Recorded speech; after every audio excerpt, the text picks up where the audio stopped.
Because we love you, Jerry. We love you that much. Okay, 3, 2, 1. Welcome to Conspirinormal's 300th episode, guys. The round table.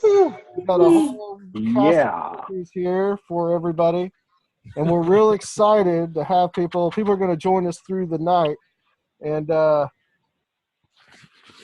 anyway.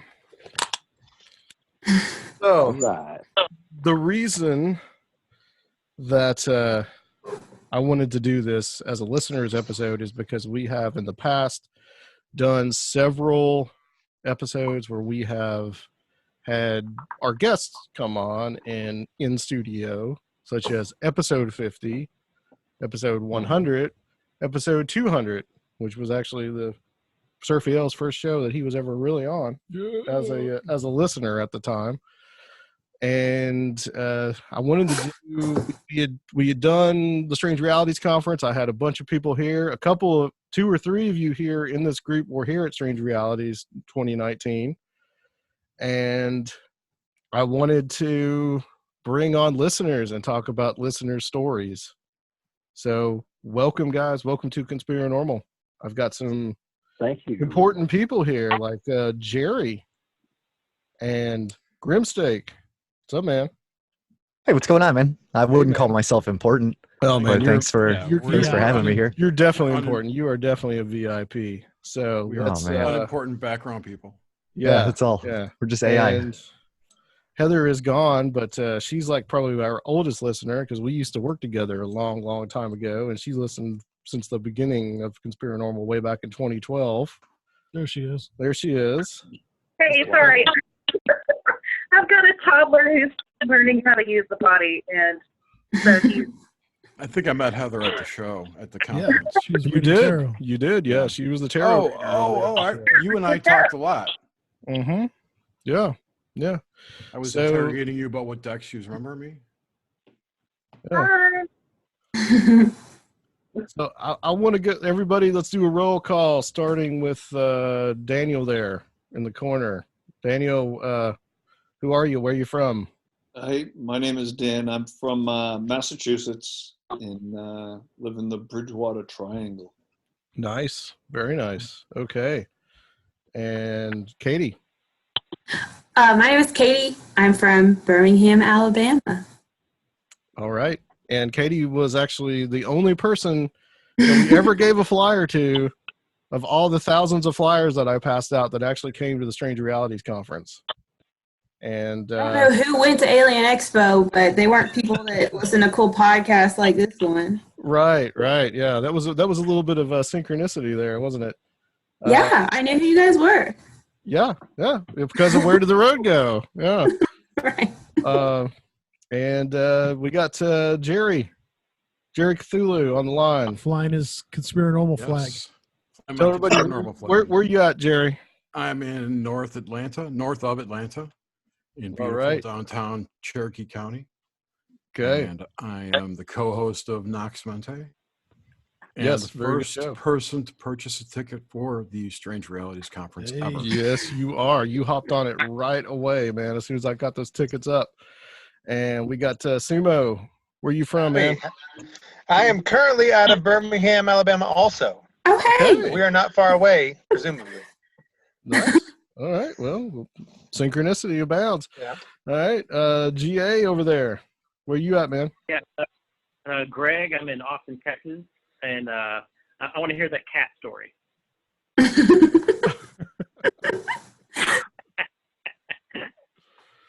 Yeah. Awesome. I'm going to have a good story. I can feel it. Okay, cool. Where did it go? I don't see it now. Yeah. Where's the cat? Kitty cam. Yeah, it's on Jerry's line there. Jerry's got the kitty cam. The cat's there in the chair right next to Jerry. What's the cat's name, Jerry? Her name is Slash. She's a sister. I have a second Calico who's a bitch. She's somewhere else. And I named her Hack. So I had Hack and Slash were the two cats. And my children renamed her Snickers. Okay. All right. This is Slash. She kept her name. Heather, introduce yourself. Where are you at? We know where you. I know where you are, but everybody else doesn't. I'm originally from North Carolina, Actually, I did an episode where we talked about the shenanigans that were going on with Silent Sam in Chapel Hill. But I'm currently in Nashville, Tennessee with you. And, I live here with my husband, my toddler, and my adorable dog. And we got Mellow Horace, another attendee that was over there with us at Strange Realities, and we got to hang out with a couple days after. Introduce yourself, man.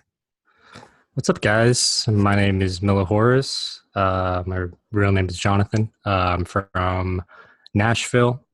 And yeah, man, the Strange Realities was a ton of fun, man. I had a lot of fun. I had never been to a con, so I didn't really know what it was going to be like. And I got to meet Jerry there, too. I'm also on the Cruising with Steak show, and it's amazing. You guys should Hell check it yeah, out. you are. Yeah. And we had an awesome time hanging out, didn't we? Oh, yeah. That was fantastic, man. Yeah. It was just a fantastic night, and then getting to go on like a little tour with you guys to check out some creepy spots in Nashville. Yeah, was just, it was a ton of fun. Man, you got a preview of some of the stuff that we're going to be doing for the tour that we're going to give in. Oh, I can't wait. Are we going to the Parthenon? We will be going to the Parthenon. All That is right. definitely Oh, on I the want to be list. there. I want to be there. All right, I will see Daniel there. Introduce yourself. Hi, I'm Daniel Watrous. I'm up on the Kitsap Peninsula up in northwestern Washington, a little bit of Bigfoot country up here. Nice. And as you can tell, I'm a little bit older, and I'll tell you what, man, I've had strange things happen to me my whole life since I was a kid. Okay. Cool. Yeah, we definitely Nice. want to hear some of it tonight. Oh, that's what I'm here for, brother. All right, and this guy right here, Grimsteak. Oh, hey, I'm Grimsteak. I'm from northwest Indiana, like a little south of Chicago. Host a weekly podcast called Cruising with Steak, where Jerry's on, Mellow Horace is on, a bunch of our friends. We just bullshit about topics, conspiracies, anything. You know, also talk a lot about anime. It's a Nice. It's a fun time. Nice. Tonight we got to talk about Iowa. Well, No, no. Yes, we do. no, We'll save this. It is a conspiracy, potentially. It could be a conspiracy. Yeah. So you never know. Well, Yeah. Buttigieg's Liberal dad. conspiracy. Who is God. Buttigieg's dad is from Malta, and he's a Jesuit priest. Oh God. Aren't they all Jesuit priests? I don't know. Just saying. We got a couple people on the phone here. That 224 number. Who's this? Introduce yourself. Where you at? It's probably me, Jocko. I'm up here in Chicagoland in the northern burbs, right Yeah, on the right on. Wisconsin border. So Bray Road, the Beast of Bray Road, is 25 miles from my house. Yeah, So and a Jocko. lot of- Yeah. I grew up Jocko by been on the Lincolnshire. show before. And a lot of I'm up here in Fox Lake, the Channel Fox Lakes Lake. My area. brother So- lives in up there by Lake Zurich. Oh, okay, yeah, he's just south of me. Yeah, I'm right off of Route 12. But no, I mean, we got some good stories. I know the director of MUFON, Sam Moranto. I've talked with him in the past and stuff. He's a really cool guy. His name came up, I think, on the last podcast or so, and he's a really good guy. And man, there's so much to talk about up here. But there's a lot of high strangeness between southeast Wisconsin and northern Illinois. There's a lot of wacky stuff. Yeah, I've we always talked thought about it in that the last the episode. the space between the numbered rural routes and the lettered ones, the alphabetic ones, are liminal zones where all kinds of weird shit goes down. That Well, transition. Chicago style Mothman. Who's on that I will 503 tell you number? what. That would be me, Steve Stockton. Steve. Originally from East Tennessee, currently living in Portland, Oregon. Yeah. I'm the author of the Strange Things in the Woods series, More Strange Things in the Woods, My Strange World. I host a morning show on the Zombifieds channel, Radio Z. Also narrate for Missing Persons and Mysteries channel, and then my own channel, 13 Past Midnight, and Unicorp's Tales. We got a bunch of channels going there. Welcome. Awesome. Excellent. Steve, welcome, man. You are one of our most frequent guests on Conspirinormal. I haven't had you on enough in the last year, so I intend to rectify that. Yeah, So, we'll change that. yeah, we will. We will soon. Of course, you're on 300th episode, which I appreciate you being on. We need to Right on. Didn't come want to visit miss it. Tennessee, man. You need to get down here to Nashville. Well, I'm going to be moving back there probably this year or early next year. I'm going to be moving to the Smokies in the Gatlinburg area. So I'll nice. definitely come down to Nashville and good hang out with you. Nice. Very good. Very good. All right. That's the roll call. We'll, like I said, we'll have more people joining us at a certain point. But let's talk about some weird stories. Let's Daniel, you're up there first in the top, man. You joined us first, so you get to go. So let's talk about some weirdness. I moved to. I'm from the Boston area originally. Where I live now is about 30 miles south of Boston, and we moved to this house with my family. I got 3 kids and a wife, and we moved here about 18 years ago. And it's the house we live in. It was built in 1870, and it's haunted. Bottom line, when I first moved here, I didn't believe in this. I mean, I didn't disbelieve in ghosts and stuff, but it wasn't something that I really thought much about. And when I heard people's stories, I thought they were full of shit. And then my wife and kids started hearing stuff, and I always said it's an old house, and it's just the creaks of the heating system or whatever. But then I've had 3 full-size, like I'm a big dude. I'm like 6'4". The shadow, it's not, I don't want to call it a shadow person because it's not like the Hat Man or something that you see in hypnagogic situations. It's just a shadow shaped like a man. And it appeared right in front of me one time. 2 other times it walked right by me. My wife and my son have seen it. One of my younger brothers had seen it one time when he was over. And then up on our second floor, my wife and I have seen a little girl, full body apparition of a little girl walking right at us. Oh, and, man. Yeah, it was that's creepy. We were up there, the same brother who saw the guy on the first floor, I call it a guy, I don't know what it is, it's a shadow. But he was over with his family one time. We're upstairs showing him some stuff in my son's room at the time. This was probably like 12 years ago, 14 years ago. And one of his kids hadn't come in the room. And like 5 minutes later, she came in the room. And my brother asked her, where you been? He says, I was out there talking to the little girl. There was no other kids in the house. So we got stuff all the time.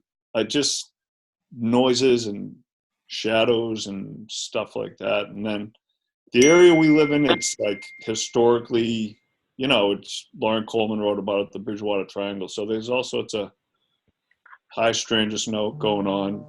Myself and 2 of my kids have seen UFOs, and just have had some other weird experiences. My wife and I camp every weekend during the good weather, and we got a campsite nearby, and we've had some kind of crazy, I don't know, pseudo spiritual experiences there. I don't know. I had a sister who passed away when I was little. I was 14. She was 16. She passed away. She came to me in a meditation one day, and I swear to God, it's like I'm talking to you now. I was talking to her, and just various, just stuff my whole life really going on that I never was really open-minded to, and would always kind of just push away until I lived in this house, and it just hit me in the face where reality is completely different than I really thought it was for the first 35 years of my life. So, a lot of interesting stuff. I could go into details, but we've got a lot of people here, but that sort of stuff going on. I guess you've had kind of like a sea change in your attitude about some of this. Oh yeah. Material. Yeah. Like I used to kind of pigeonhole stuff. Like I really tried to start living a more spiritual life when I was younger, like about 25 years old. I was raised Catholic, but I'm recovering from that. Nah. And I've been involved in meditation practice for almost 30 years and other spiritual exercises. But I would pigeonhole it. I would keep that separate. And then, my professional life, I'm a professional. I work in a a career that I have to be really logical and straightforward and realistic. And I always pigeonhole stuff, and just, having kids is one thing that opens your mind, I think, and then raising kids, but then doing so in an atmosphere like this, it's just my whole belief system is completely different than it was even when I was 40 years old. I'm in my 50s now. It changes. It's growing. It's evolving all the time. Yeah. Do you think it was the full body apparition that really was the nail in the coffin, or what was it? Because that would be it for me. Yeah, I didn't already believe it. No, it wasn't that I disbelieved. Like I always had a little interest in kind of paranormal stuff, but nothing that I was engaged with. But that's when it's like the difference between kind of believing something and knowing it's real. Like it's like, a couple things happened, noises and bangs and stuff that I thought were paranormal, and I thought like, wow, this, it's probably my imagination. But the first time I saw this shadow figure, I was in there's like a small mud room in the side door to my house. And this thing just appeared, came up and evaporated right in front of, there was there's no scientific explanation. Like there's no weather phenomena or light phenomena that's going to explain it. It was just, it was something that I have no idea what it is, you know what I mean? But it's something that, it has to check your reality, It's a ghost. Yeah, whatever that means, though. I don't necessarily think they're like the souls of dead people. I don't discount that they may be. Mm-hmm. Like in Graham Hancock's last book, he's talking about how some Native American cultures and the Egyptians believe that we have more than one soul, and one of the souls stays with the body until it's properly taken care of. So who knows? If anyone who says they know what it is, I think the Egyptians had that like tripartite division of the soul kind of concept too. Yeah. Which makes, it's kind of logical in a way, but what if the soul is some kind of cage to trap spirit? The soul? Like a technology that traps your spirit. Or like some arcana, it's kind of like Daniel on the Dark Journalist. But to me, my belief system at this point, which is open to change with more information, is I think there's three parts. There's our body, right, which is our physical being. There's our soul, which to me represents our intellect, our ego, our emotions, our memories, our likes and our dislikes. It's our personality. And then there's the spirit, which to me is that eternal part, the spark of life, the portion that does not stop existing.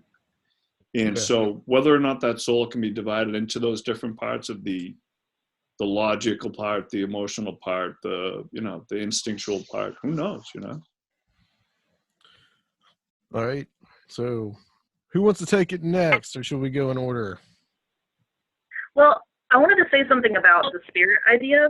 Okay. There was something that I saw once that's been really compelling, and I swear to God, I saw it on a webcomic. I can't remember which one it was, but it was something it was saying something like,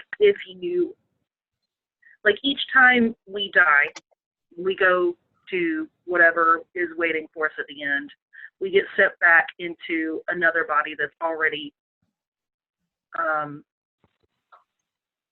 existing. And the past, the present, and the future all happen all at the same time. And that's something that had come up, I think, in the Knox episode, where y'all were talking about how time is all time that has ever happened and ever will happen is all happening at the same time, just expanding out with this big bang. The space and time are the same thing. And so we experience it in a linear fashion, but time itself is intertwined with space. And so as it expands out after the Big Bang, time is also expanding out in all different potentialities in different directions. But every time we die, we come back with one of these other people that either has existed, is existing, or will exist.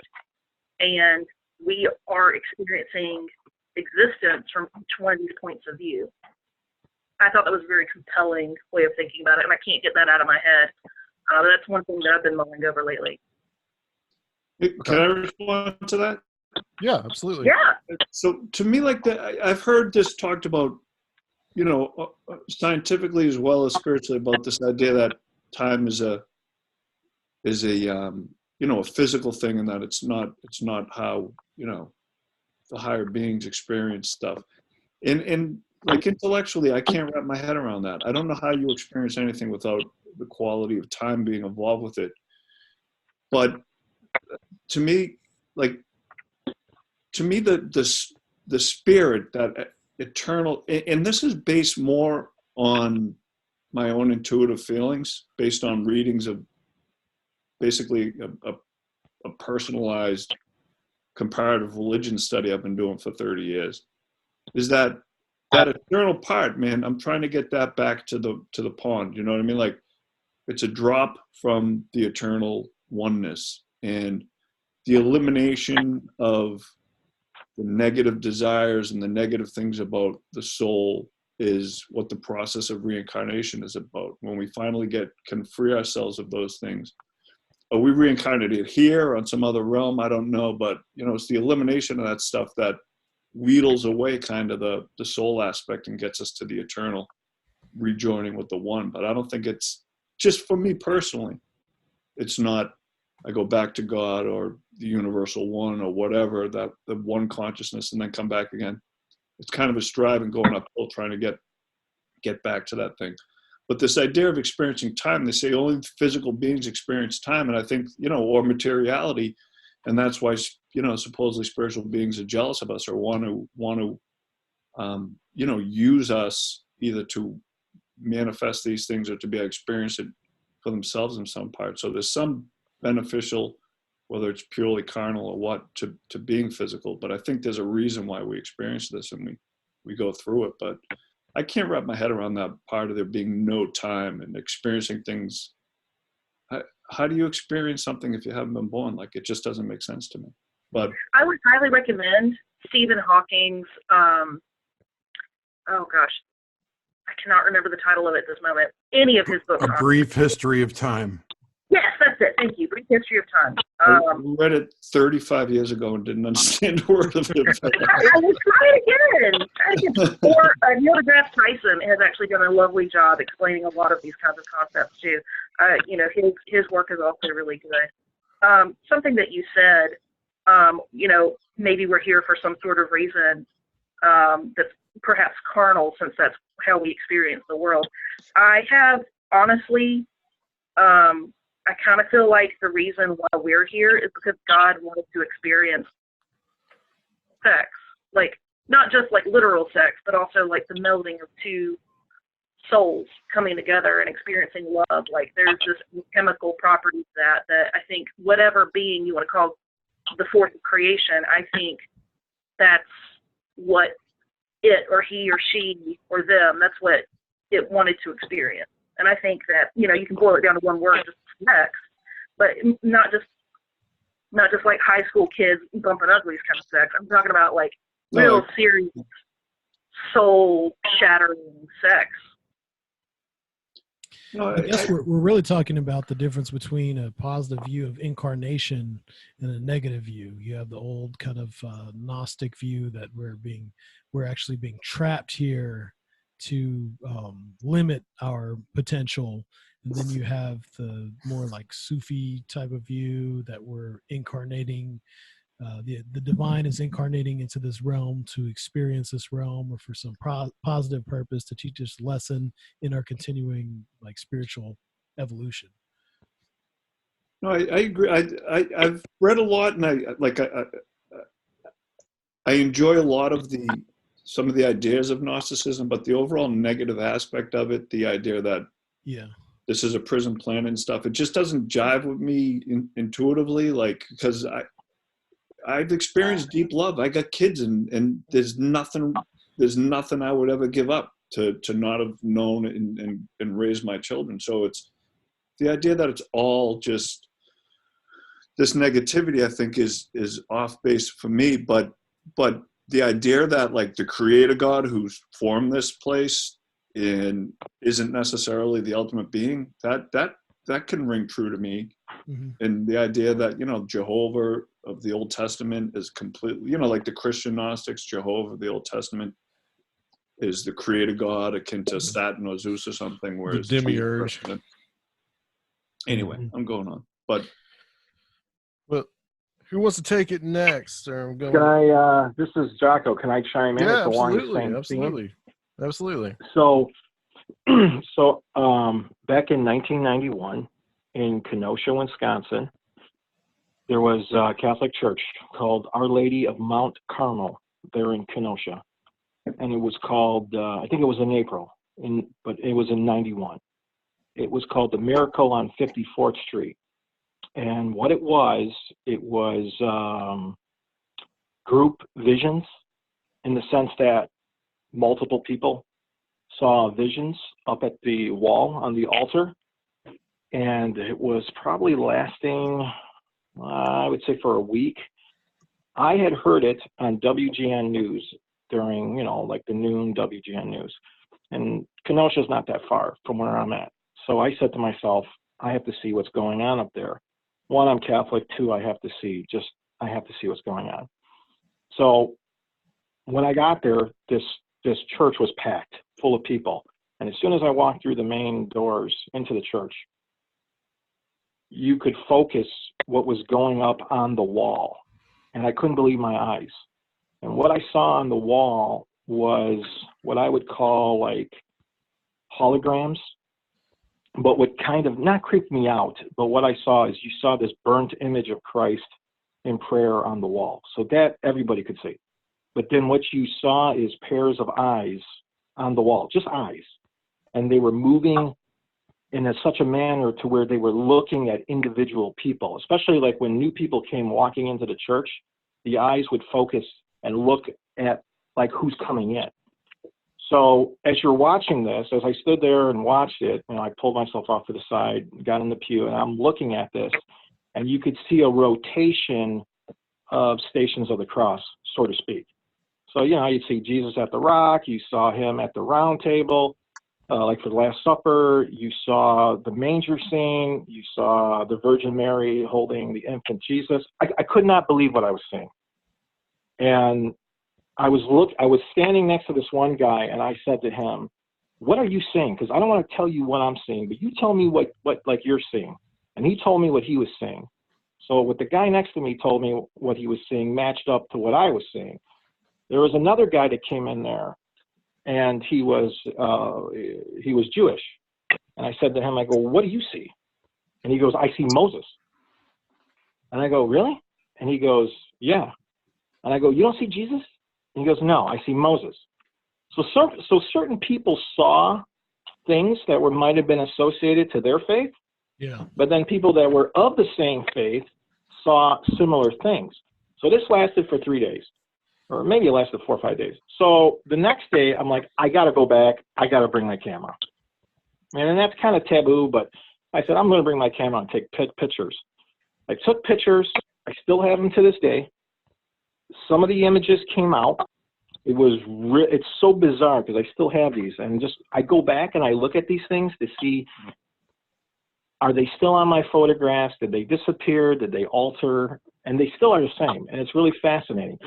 And if anybody that's interested and wants to read more about this, if you were to Google the Journal Times, Our Lady of Mount Carmel, Kenosha, Wisconsin, there was a write-up on it. And I don't know how much more in detail things were written about it, but I was talking to the pastor there. He could not say anything about it. He had a gag order. The Catholic Church told him, "Really, do not say anything." He could not, because the Catholic Church has a process, and you know, they can't announce something to be like a miracle. Right. But right. It was so bizarre in nature. I've never experienced anything of that nature. The messaging was good. Nothing. It was all, for me, it was like prayer. It was, you know, and I don't consider myself a holy roller, but to see that, I kind of take it. For me, it was like a validation. and that's how I took it. But, could have somebody had something that was projecting something? Yes, that's all possible because I'm a skeptic. I don't know how they could have, but I don't, because it's like 91. So it's like how high tech can you get back then? Because it's during the middle of the day and you're seeing like projections on a wall that are changing and they're fading in and out. And then you're seeing, it was like things were, I can't explain this properly, but there was images that were layered on top of each other. And it was like 3D. And it's so Sort of like bizarre. a magic eye? Now, the one thing that Project Bluebeam. Sort of like one of those What's magic that? eye things where you look at the picture and you blur your eyes and you can see it. Yeah, kind of like that. Yeah, because what was so bizarre, the pattern of the wallpaper was at such where it could create that effect. But the thing that was really cool about the altar was there was a candle on the back wall, and it had burnt this image of Christ. So everything was around it. But then off to side to the altar, when I had taken some pictures, there was like some wood trim, not directly near it, but way off to the side. When I went to go look at the pictures, what I saw on the wood frame was kind of scary because what I saw was like demonic images that showed up on my photos that was on the wood grain. So like skeleton and skulls and horns and stuff. It was really, and I showed my friend and I said, hey, I developed this picture. I go, take a look at this wood trim. What do you see here?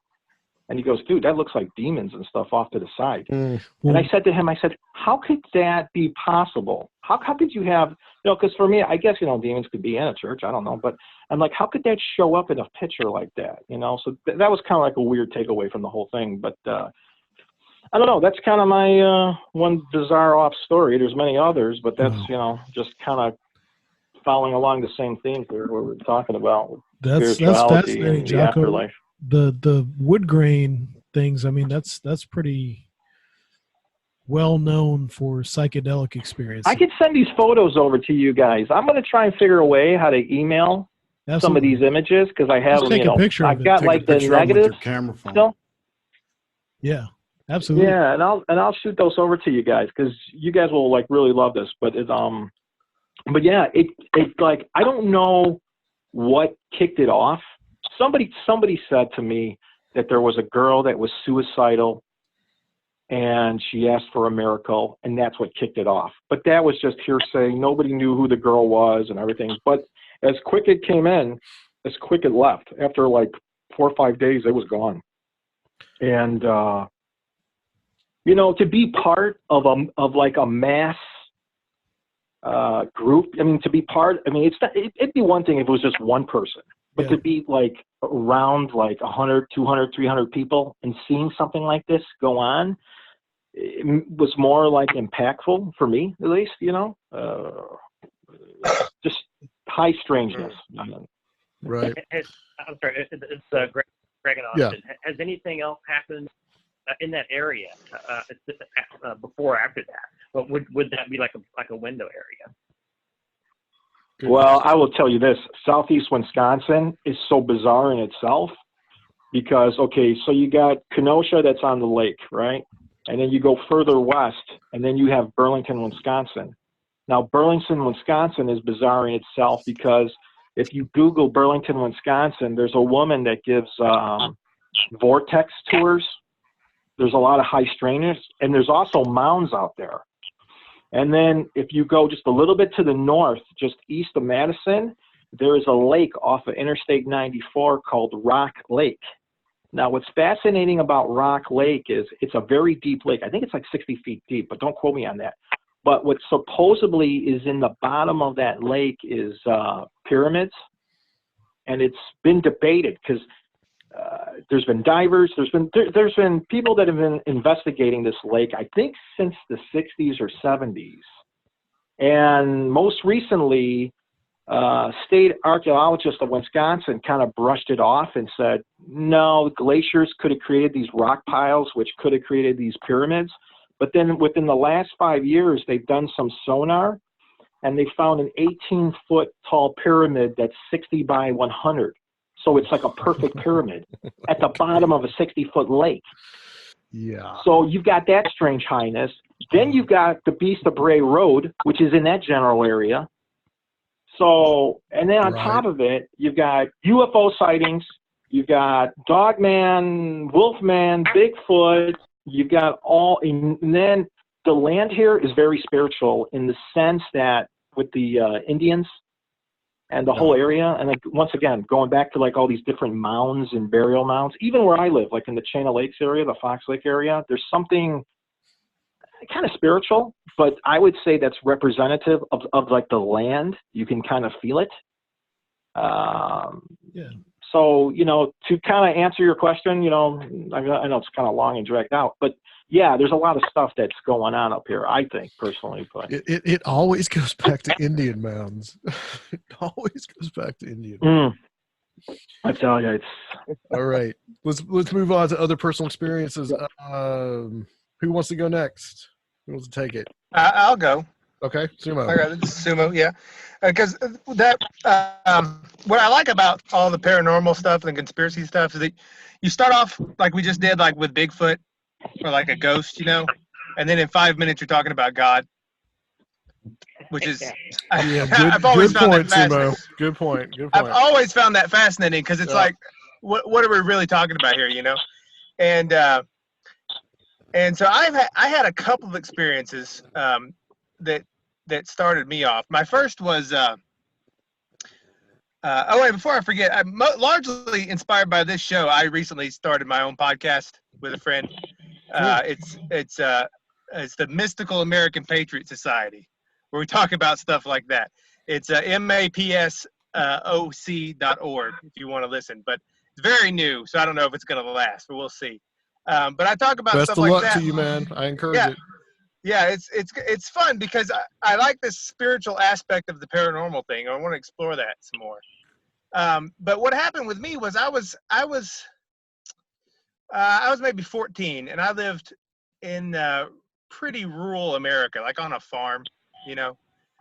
Like I walked up my backyard, cow pasture to the right, cow pasture before me, horse pasture to the left, and then a field of corn behind that, right?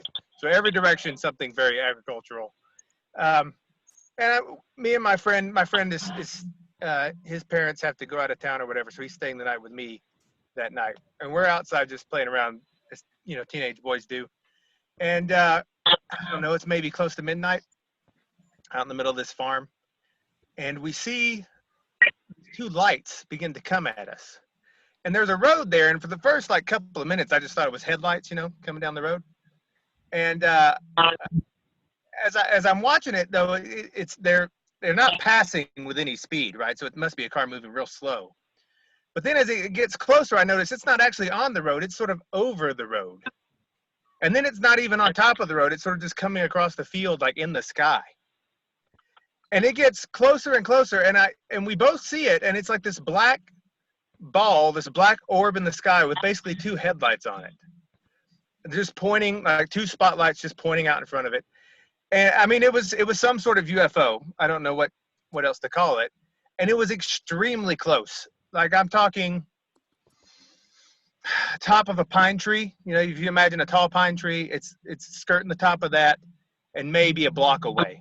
You know, it's quite near.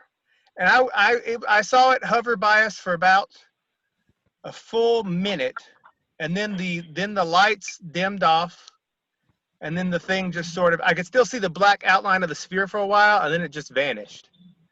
And that was an experience for me. I was like, after it happened, I thought, well, if that's real, anything could be real. You know, that was sort of my change in that sort of set me down this path ever since, because seeing that, you know, I didn't know what to make of it for a long time. I thought it was aliens, you know, as most people do. But then the more I thought about it, I'm like, I don't have any evidence it's aliens. I don't know what it is. You know, I don't. But that was my start into the paranormal.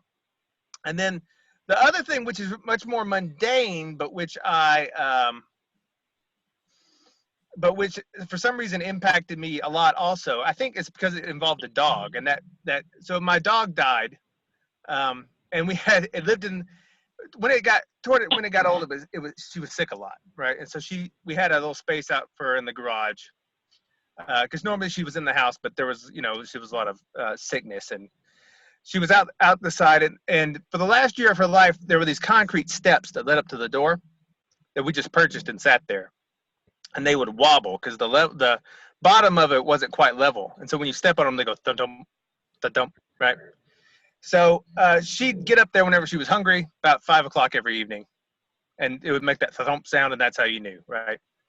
But then she died, but the thump sound continued for about 6 months, and it wasn't every day, but it was, once or twice a week. And I thought, am I hallucinating this? Am I?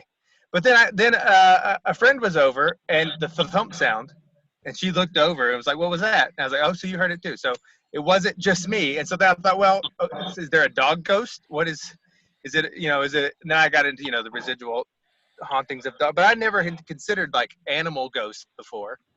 And so those two things have really been the most impactful for me in my life. And is what started me on this whole listening to things like Conspirinormal. It's a great show, by the way. Yep. Yeah, man. The weird experiences will lead you down the path for sure. Yeah, Makes you dig the podcast. Speaking of podcasts, I got to go set mine up because we're about to go live. But Adam, congratulations on 300 episodes. Dude, that's very impressive. Very impressive. And Surfiel's not there, but tell Surfiel I'm glad he's along for the ride too. And bring back Luke. I miss Luke. he may be coming tonight. We're not sure. He's a free spirit. Oh man, he is a free spirit. You never know, but he will. Strange Realities 2020. He will be there doing something. I'll find an excuse for him to be there. Well, we already decided, dude. That's where the Cruising with Steak meetup's going to be happening. So we're just going to bring our podcast and crash the entire thing. Absolutely. I will talk to you more about that. Okay. Definitely. Yes. Well, congratulations, and you guys take care. So long. Farewell. Thank you, Grim. I really appreciate it, man. Right. Thank you. Bye. All right. So does anybody have anything to add to Sumo's story or observations? I'll shoot.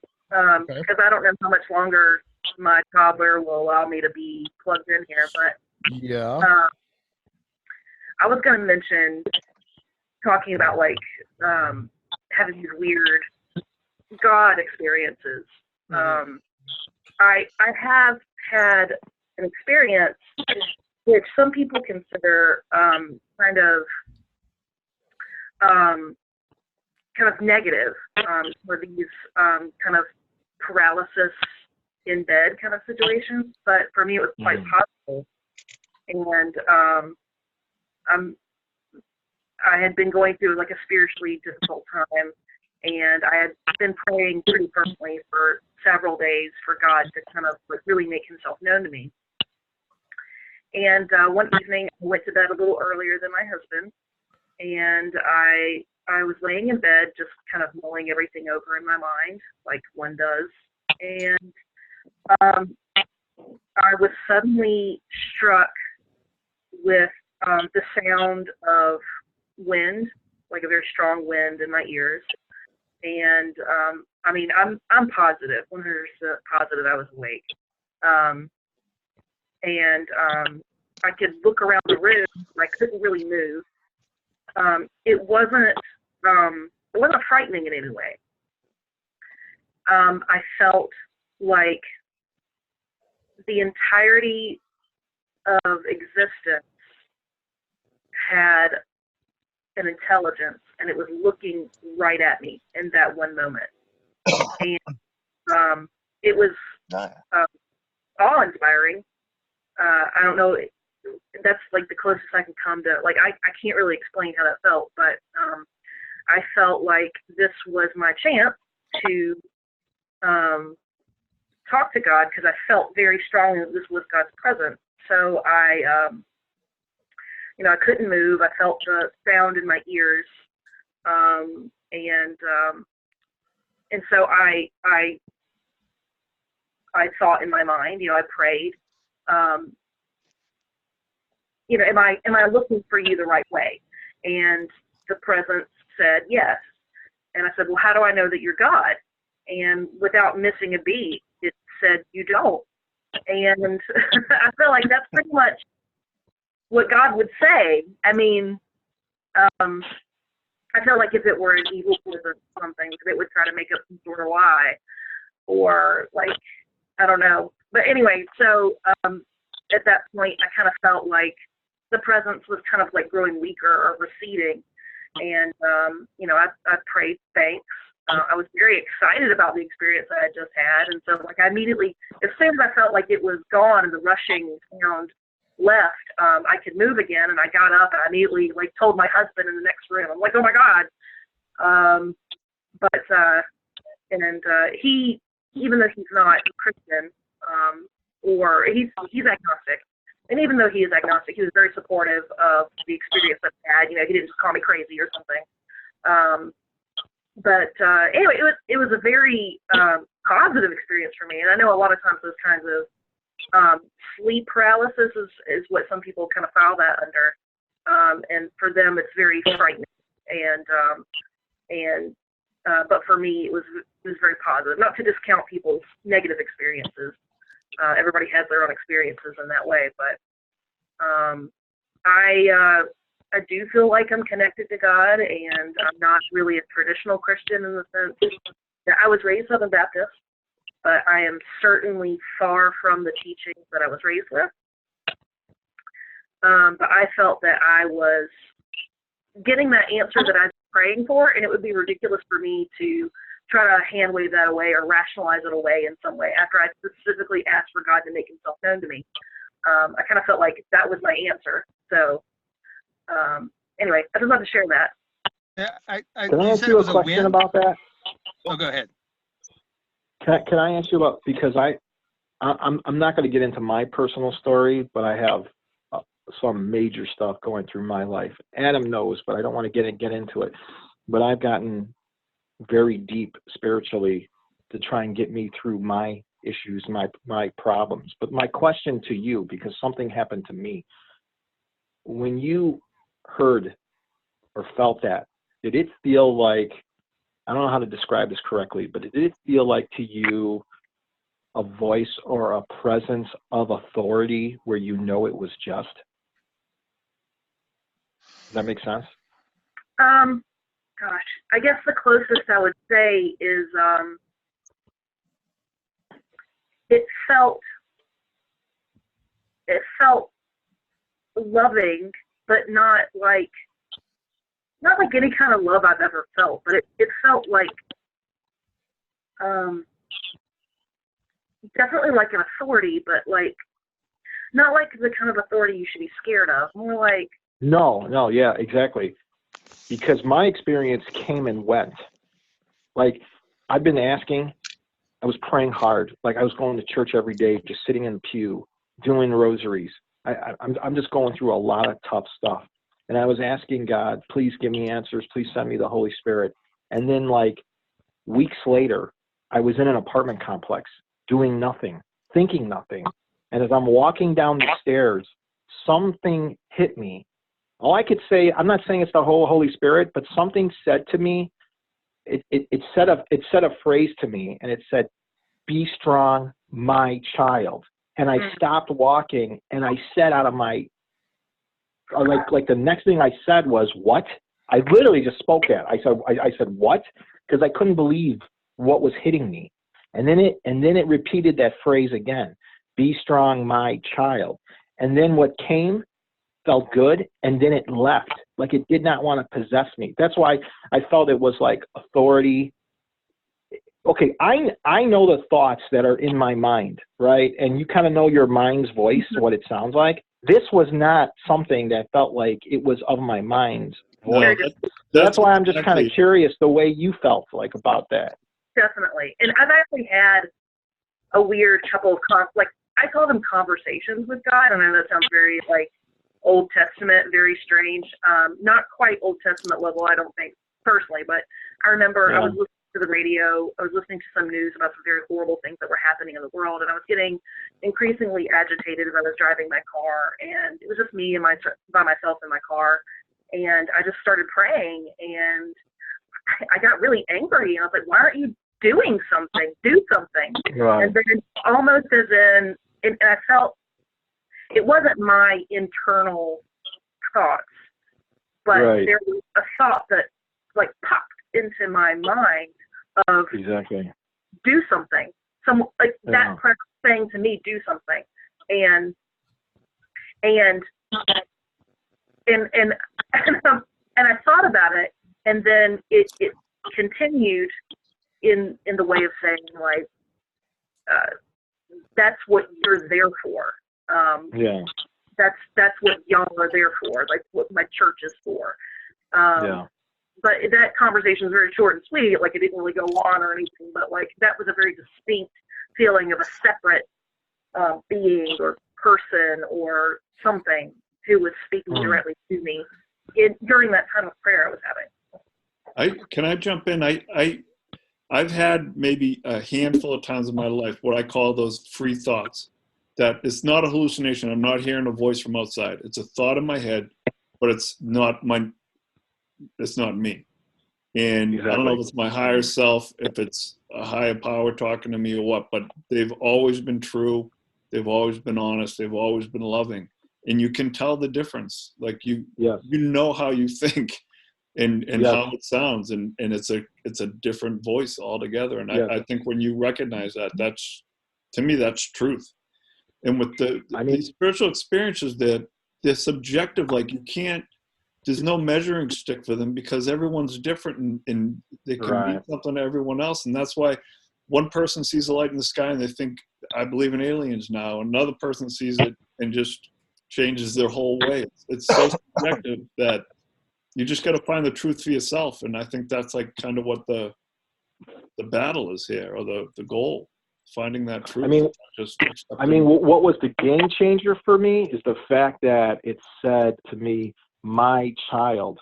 If it didn't say that, I don't know how I would interpret that, but I still, because it said my child, I have to confess, after it just like came and went and said it twice, I actually broke down and cried. I got in my car and I broke up because it was validation for me that God is listening. Yeah. And I said, okay, he's telling me what to do. Now, within that message, there are so many layers. It's funny how something could be so short and to the point, but could have so many levels and layers of meaning. Mm-hmm. And that's the part that I kind of eventually, over time, over the following weeks, kind of discovered, kind of found out for myself.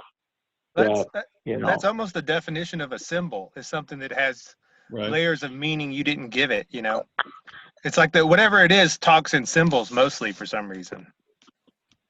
Yes, exactly. Symbols and signs. I got one about a sign that'll blow your mind. Shoot. Okay. Yeah, go ahead. So this is about just better than 30 years ago, and I was young and a little bit of a wild child, you know? And I was really struggling. Honestly, I was struggling to get sober from drugs because I had a really bad problem. Bad to the point I was wrecking my life. And I was literally sitting on my bed one night, late at night, and I was ready to just give up to the point. I had a loaded gun in my hand. I was just ready to commit suicide. I couldn't do it anymore. And there seemed to be absolutely no escape from the drugs. And instead, you know, I put the gun down and I closed my eyes and I just said one little simple thing. I said, God, if there is anything else for me in this life, please show me, because I cannot carry on this way. And I was pretty spun out. I probably shouldn't have been able to sleep, but I did manage to that night. And I got up in the morning and I had this incredibly powerful vision through the night. I don't really want to call it a dream because it was much more powerful, and it was a vision of a dream that I had and had let go. And I'm a musician, I play drums, and it was a vision of me behind this blue drum set on a darkened stage with some other people that were somewhat shadowy type figures. And I thought to myself, well, I don't know. I didn't have much of the way of faith. So I said, all right, I'm getting ready. I'm going to work. And I thought or prayed a little bit. Before I went out my front door, I said, God, please, I have no faith in this. You got to give me some kind of sign here. And so I kissed my wife, walked out my front door, and I saw literally hanging on my doorknob, one of those little doorknob hangers from the Christian Fellowship down the street, the Open Door Christian Fellowship right down the street from where I live. And what makes that even more interesting is within a few days, I had an opportunity. I got out of town, got up to northern Arizona, got clean and sober. Been that way ever since, thank you. And within 5 years, the rest of that vision that I had came to pass. I got myself a little drum set, met some other musicians, started writing some music. And then a day came where there I was on that darkened stage out under the sky. We were actually playing a benefit show for a new school being built out on the reservation. But it came to pass, that vision, when I prayed and said, show me that there's something else. And, well, there you go. That's cool. That is a cool story. Amazing. It showed you what you needed to see to keep going. Right. It left me just with a feeling of hope, and it makes just sharing that makes me feel good, because I was so hopeless to the point I literally I was ready to just leave the planet. And now I've got to write a lot of beautiful music. I've gotten to play it for a lot of wonderful people. I've got to share some love with a lot of people, and I'm grateful for that every day. That is definitely a story to be shared, for sure. Yeah, that was great. Thank you. It was very real experience. Who wants to take it next, or maybe who wants to go? Don't everybody? Okay, go for it, Greg. Greg, let's do it. I was listening to you, Adam, and you mentioned this happening to you, and it rung a bell. My wife and I went up to Dallas to visit my son, and my wife's got a great talent at finding interesting little Airbnbs wherever we go. And we found this nice house that was really close to White Rock Lake in Dallas. And here we are back at Rock Lake again, right? So and that area has its own Lady in White type stories also. There's supposedly a woman that who walks by the lake, and some people have given her a ride, and then she disappears in the car, and just like the back seat is wet because she was wringing wet from the lake or something. So that area has a little bit of a odd history. It's a beautiful place. I fell asleep on the couch. Everybody else went to bed, so I got up about 6 in the morning, and was going to make the coffee for everybody. So when they got up, it'd be all ready to go. So I get up, make coffee, go crash on the couch again. As I'm laying there on the couch, and I'm asleep on my stomach, I feel somebody put a knee on the couch right about next to my side, and then throw a leg over with their other knee, and then lean in to me and put their face right against my face. And so I turn around to see, who is this? And there's nobody there. And you can literally feel, like the breath of the person, or and like the weight of a person that sort of, I don't know, just straddled you. It just got, just like it was a familiar thing that a boyfriend, girlfriend, or a husband, wife would do, and it wasn't scary. It was it was comforting. It felt like somebody that I knew was just going, oh hey, I'm gonna check you out, see if you're okay. That was like last August, I guess, that this took place. We've had other odd things happen, and I'm glad that a few of them happened with my wife in the room, so she knows I'm not completely nuts. She's seen some of this as well. We stayed at the, I think it's the Adolphus Hotel in Dallas, which is, again, some kind of a history of happenings there. As we were leaving, and we were on the 14th floor. They've got these big old. They're kind of like just like a paned window, but they're actually old doors. Okay, and there's no balconies or anything, and anything like that is usually sealed up because they don't want you jumping out of the window, And just as we were packing up to leave, one of the doors just opened, and it opened with quite a force to push the curtain out and everything. So I'm not sure what that is, but that's I guess stuff that kind of follows us around. That happened once before when we lived in San Antonio as well, probably back in 2010 or so. Our back door would open by itself rather forcefully, quickly. And with that, I would hear like a woman's voice call out. Not saying anything in particular, but just sort of like announcing themselves, like a whoo kind of a thing. Like somebody just came in and was checking to see if somebody else was in the house, type of thing. And that happened 3 or 4 times while we were there. Old house. I don't know that age really has anything to do with that type of, that type of a presence. If that was really has to be old to be, haunted, quote unquote haunted.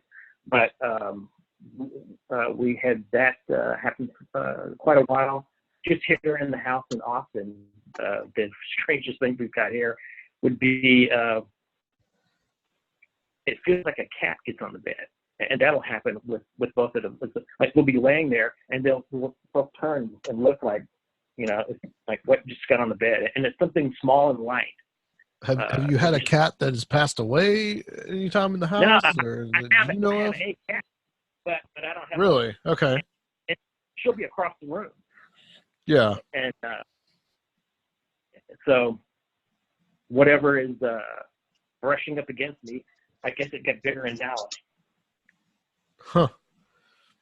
Now, what Greg is referring to, you guys have probably all heard this, but my experience of being in kind of like almost this waking dream state where I felt like a female presence enter the room and then like come in and basically spoon with me, and I could feel that it was a female. And then I woke up and literally turned around to see if someone was there, and there was no one there. But it was that viscerally real for me that I thought that there was someone there, and that I had that reaction. And I talked about this with Jerry and Nish and of course Raphael here on the the episode we did with Nox Mente two or three episodes back. And Greg actually got in touch with me and told me that he had a similar experience. And since then, some other people have told me, well, of course, Nish told me she had a similar experience, which was kind of essentially negative. But others have told me that they've had similar experiences too. And I think Greg and I's experience mirrors each other in that what I felt was like, it was not a malevolent kind of thing. It was very much reassuring, and it was strange. There's something really, if I can say something about, I'm sorry. There's something really weird about this phenomenon where an entity or what have you gets in the bed with you because it's so intimate, but it's not always like a sexual thing in any way, but it's just, I don't know, it's always fascinating to me. My grandmother actually, her husband passed away, she said for about 2 weeks, something would lay in the bed with her. It would get in the bed with her and lay there with her every night. And she said that she liked it and that it was like her friend. And it made her feel comfortable. Right. Right. And that always just weirds me out. It's like a familiar thing. If it's Yeah. not erotic, it's just kind of like a Yeah. familiar. It's intimacy without sex. Yeah. Yeah. And there's Jerry. All right. Who wants to go next? Katie, you chimed in. You should go next. Oh, who's chiming in there? Is that Jocko? Okay. Yeah, no, the only thing here, I'll just drop something really quick here. You know, here in Chicago, we have Resurrection Mary.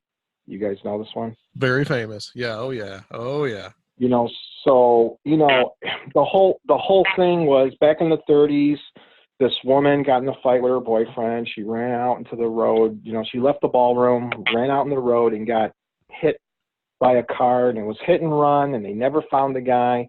So throughout the years since the 1930s, people have seen her walking along the side of the road. People have picked her up, and she's disappeared in their car, or, you know, so it's kind of like this, not a similar theme, but, you know, you have a woman ghost.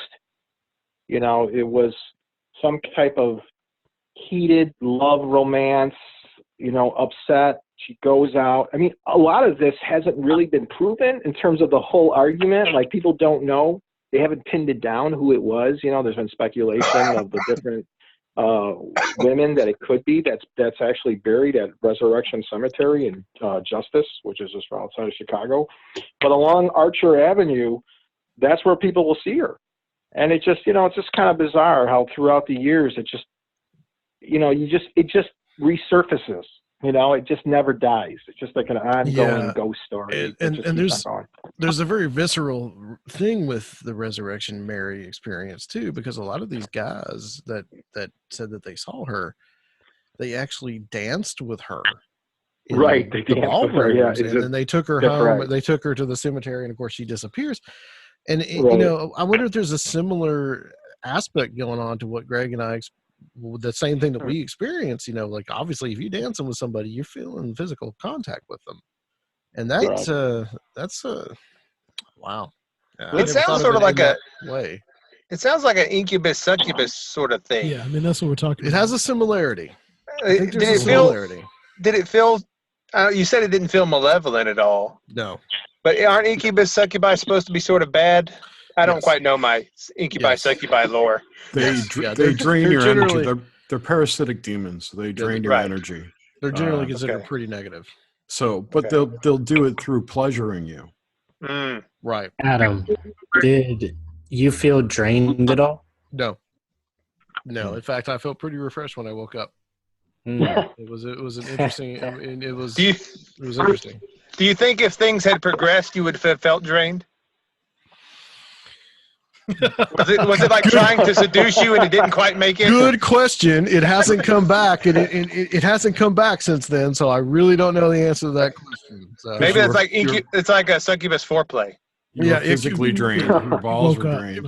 It very could be. Yeah, I woke up too soon. Yeah. Adam, was there anything going on in your life where you're feeling lonely, or had you been, you know, needing? There's a lot going on in my life right now, brother. I don't really want to. He wasn't in his own house when it happened. I was in my own house, Jerry. I thought you were at a friend's house. No, that was the shadow person. No, Never mind. No, that was me, I think. Yeah, that's Raphael. Yeah. I was in my bed in my house, in my apartment. Yeah. All right, who wants to take it? What kind of stories are we telling? Personal stories, personal experiences. So weird I stuff got one. No one has heard, Jerry. In 2015, like before I got into this whole thing, right? I was total skeptic. It's all nonsense. You die, blah, blah, blah. So I somehow stumbled upon Simon Parks on YouTube and was watching one of his videos about lizard people and all this crazy shit that I'd never heard before. And I was cooking hot dogs on my barbecue. And he was talking about how everyone sees UFOs, and there's tons of UFO stuff on video on YouTube, like secure team stuff, like really weird, probably mostly military stuff, but whatever. Anyway, I get up to go outside to flip my barbecue stuff, and I'm like, why can't I ever see a UFO? And I look up, and floating over my neighbor's house is this orange orb. It was about the size of the moon, and it wasn't the moon because it was in the east.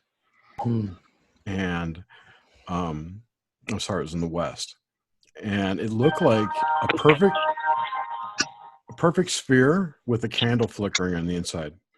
And it wasn't a balloon because it was making right turns and going back and forth over this house. And I watched it just slowly move away off to the horizon where I couldn't see it. And it just totally changed my viewpoint on a lot of stuff. And then I saw it again with my family 4 weeks later in the Outer Banks in North Carolina. Was it the same one? It looked exactly the same. That's awesome. How far away was it from the first place you saw it? I don't know how far it is. 700 miles? Oh. 400 miles? I'm not really sure how far it is. It was a 10-hour drive. How's that? Wow. And it totally changed me. I was like all into aliens and stuff back then, and like, oh, we're going to have first contact soon. I'm big in the disclosure movement, all that stuff. And now I'm completely 180 from there.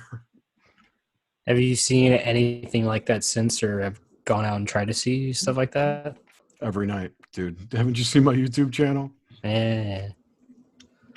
I filmed the moon for years. So, does anyone else have any like recurring things like that? Like where it's a similar experience that you've experienced throughout your life, or at least 2 or 3 times? I also want to add too that seeing it with my family gave me that sense of satisfaction that Jocko was talking about, seeing that apparition. The way you were describing it, though, it sounds like a bunch of different technologies that I can think of. But yeah, that sort of thing where you think about like I want to see one and then you do. That sort of stuff really leads me to be skeptical of it being aliens, like the extraterrestrial hypothesis. That seems like it's more sort of a, I don't know, psychic spiritual phenomenon or something. That's not to say there couldn't also be aliens in a separate category of UFO sightings, right? But look at like the Stephen Greer CE5 protocols. Yeah. What is that all about? Right. You said something that kind of blew my mind, because here in Fox Lake there was 2 incidences that, for me personally, that where when you said it was an orange globe. So here in Fox Lake, the 4th of July, they used to shoot fireworks like off the lake. So all these boats gather up and everything. And right before the sun went down, over the lake, I don't know how high it was, but when you said like an orange globe, I would say this thing was like the size of like a basketball, and it like just shot in. And I said to my wife, I go, what the hell is that? I go, it looks like, is that a balloon? I go, what is it? And it was, but this was like years ago, like I'd say early 2000s. And it just popped in and it just zoomed right out, like real quick, just like. And then there was another time, one evening in the summer, where I was looking outside my porch, and down the street, approaching me, and then it went over my house, was another basketball orange globe. But what blew me away, what you described, it looked like there was like a flame from within it that was like, when you see a flame like in a candle? Yep. And this orange orb, it had this appearance of like a flame from within it. And I ran out the house, and it just went over my house and then up and over the tree line. Yep. Because it was just right above the tree line, up and over to the lake. Yep. And what I couldn't comprehend, I said to myself, could that have been a Chinese lantern? But then I said, well, why? But I go, no, it couldn't, because it was like a sphere. Right. So when And you it was describe your semi-opaque too, experience- right? Semi-opaque. Yeah, exactly. But you could see like this like flame from within. It was like flickering, like when a flame kind of way it has like that wave movement. But it was a complete orange basketball size.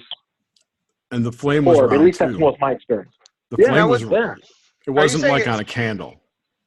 Yeah, exactly such. Yeah. Are you saying it's basketball size? Like, if you were up close to it, it would be basketball size, or it was that far away that it appeared basketball size? When I held out my arm with a nickel, that's how big it was. Okay.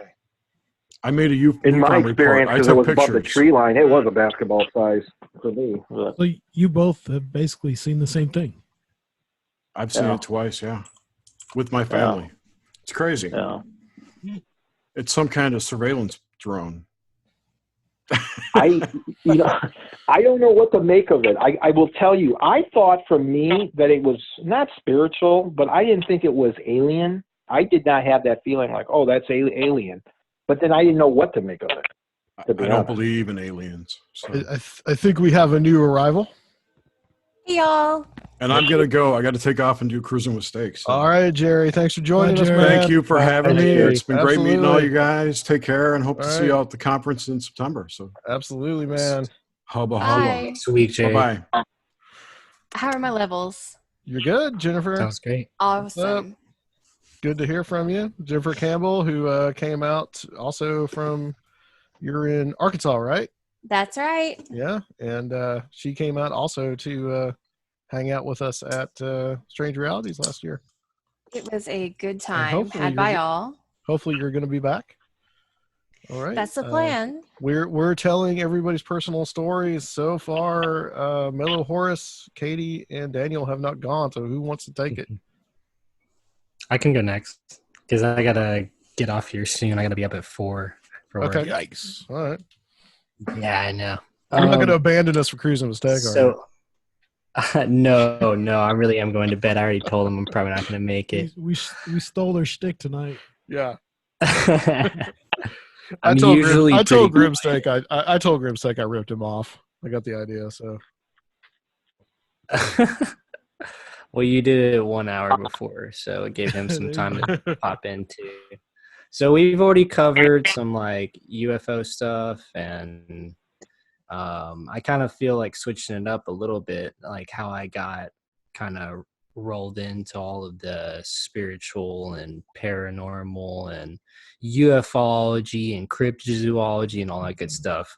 So I started hanging out with some friends of mine at my first job. I was a dish boy at a pizza place and started hanging out with a group of guys that lived in the house that were from Vegas. And they had Drum Valo Melchizedek's The Flower of Life. And I picked that up and started reading about that and didn't really go anywhere from there, but started watching the spirit science stuff. I don't know if you guys are familiar with that at all, but that's kind of how I dip my toes into the supernatural per se. And so I started watching those videos, and one of them was on astral projection. And I was really like, what is this? Like, you're telling me that I can fly around and do all these crazy things and even control my dreams and all this. So I thought that was really cool. So for probably a good month or so, almost every night I was trying to like do this. I was trying to like look up a bunch of videos on it, putting some headphones on with the binaural beats, things like that. Nothing really got me there though. I would start to feel like I was falling asleep and then wake up with the headphones still on and be like, damn it, and then just go to sleep and just try the next day. So one night I was staying at my dad's house primarily, and I was trying it there, but one of the weekends within that month I stayed at my mom's house, and I tried it that night and like looked up a few things online of like if there's anything that I could like eat, like vitamins or certain types of food that would make my dreams more vivid and whatnot. So I mean, I had some melatonin, and for some reason it said cheese is something good to eat, but I wasn't going to eat like a bunch of cheese, so I just had like a little bit of like a cheese stick, right? So I had a little cheese stick, had some melatonin. I didn't smoke weed. I really, if you're ever going to try to do this, I suggest that you don't get high before you go to sleep. It will not Dream killer. work. Yeah, it will not really work. I mean, I'm a daily smoker and I rarely dream, but when I do, I have very profound, vivid dreams. Probably because I can remember them. So that night I laid down and I did my normal routine of trying to get into it. So basically what I had to do is I had to mantra to myself, mind awake, body asleep, mind awake, body asleep, and just basically like had to mantra that over and over again. I tried to relax my body from my toes up and just like focus on that as much as possible. I would count backwards from 100 too as well. I would do that until I got so bored that I just turn over and go to bed a lot of the times. But this night was different. So I told myself, mind awake, body asleep, mind awake, body asleep. And then it almost felt like a slow moving weight was being pressed upon my body, but it wasn't like hurting. It wasn't like a pressure or anything like that. And when I did the relaxation of my body that night, when I did the whole toes to like my head, I could really feel it. Like I could feel my toes getting like drifted away into nothing, like I was leaving my body all the way through. So as I felt that weight, I was not really thinking. I was kind of just aware and felt myself floating up above my bed. And it was pitch black in my room, but I could like see like everything around me, right? But I only could see the ceiling because that was what I was looking at. I think that I was just aware that I was leaving my body because I do that every night. I mean, we all do that. But at that time I was consciously aware that I like got myself to that state like on my own. Like it was a organic thing. It didn't just happen, because I feel like when you go to sleep, you don't really remember the last 5 or 10 minutes before you do it. But for this, I was extremely focused. So for this, I like lifted above the bed, could see everything around me in a pitch black room. It was almost like everything was blue. And I turned around and I saw a spiral cord on my body attached to the person that was me in the bed. And I just was like, it felt so natural. I was like, oh, well, back to this again. But it was like the first time that I remembered that I could have that experience. So I just like saw myself. I was like, oh, that's cool. I'm going to go flying, and just flew through the ceiling like Superman. And that's all I remember. And I'll stop there because there's another time that I did it and it was an accident. So if anybody has anything to ask or anything like that before I get on to the next story, because it's a lot shorter. Did you feel like when you were leaving, like it was a rush? Like if you had like a third eye, like on your forehead, did you feel like it's like a total swirling, rushing feeling, like it's moving fast? Like you're moving fast out? It felt extremely fast when I flew, but it was more like a tingly feeling, like when your arm is asleep.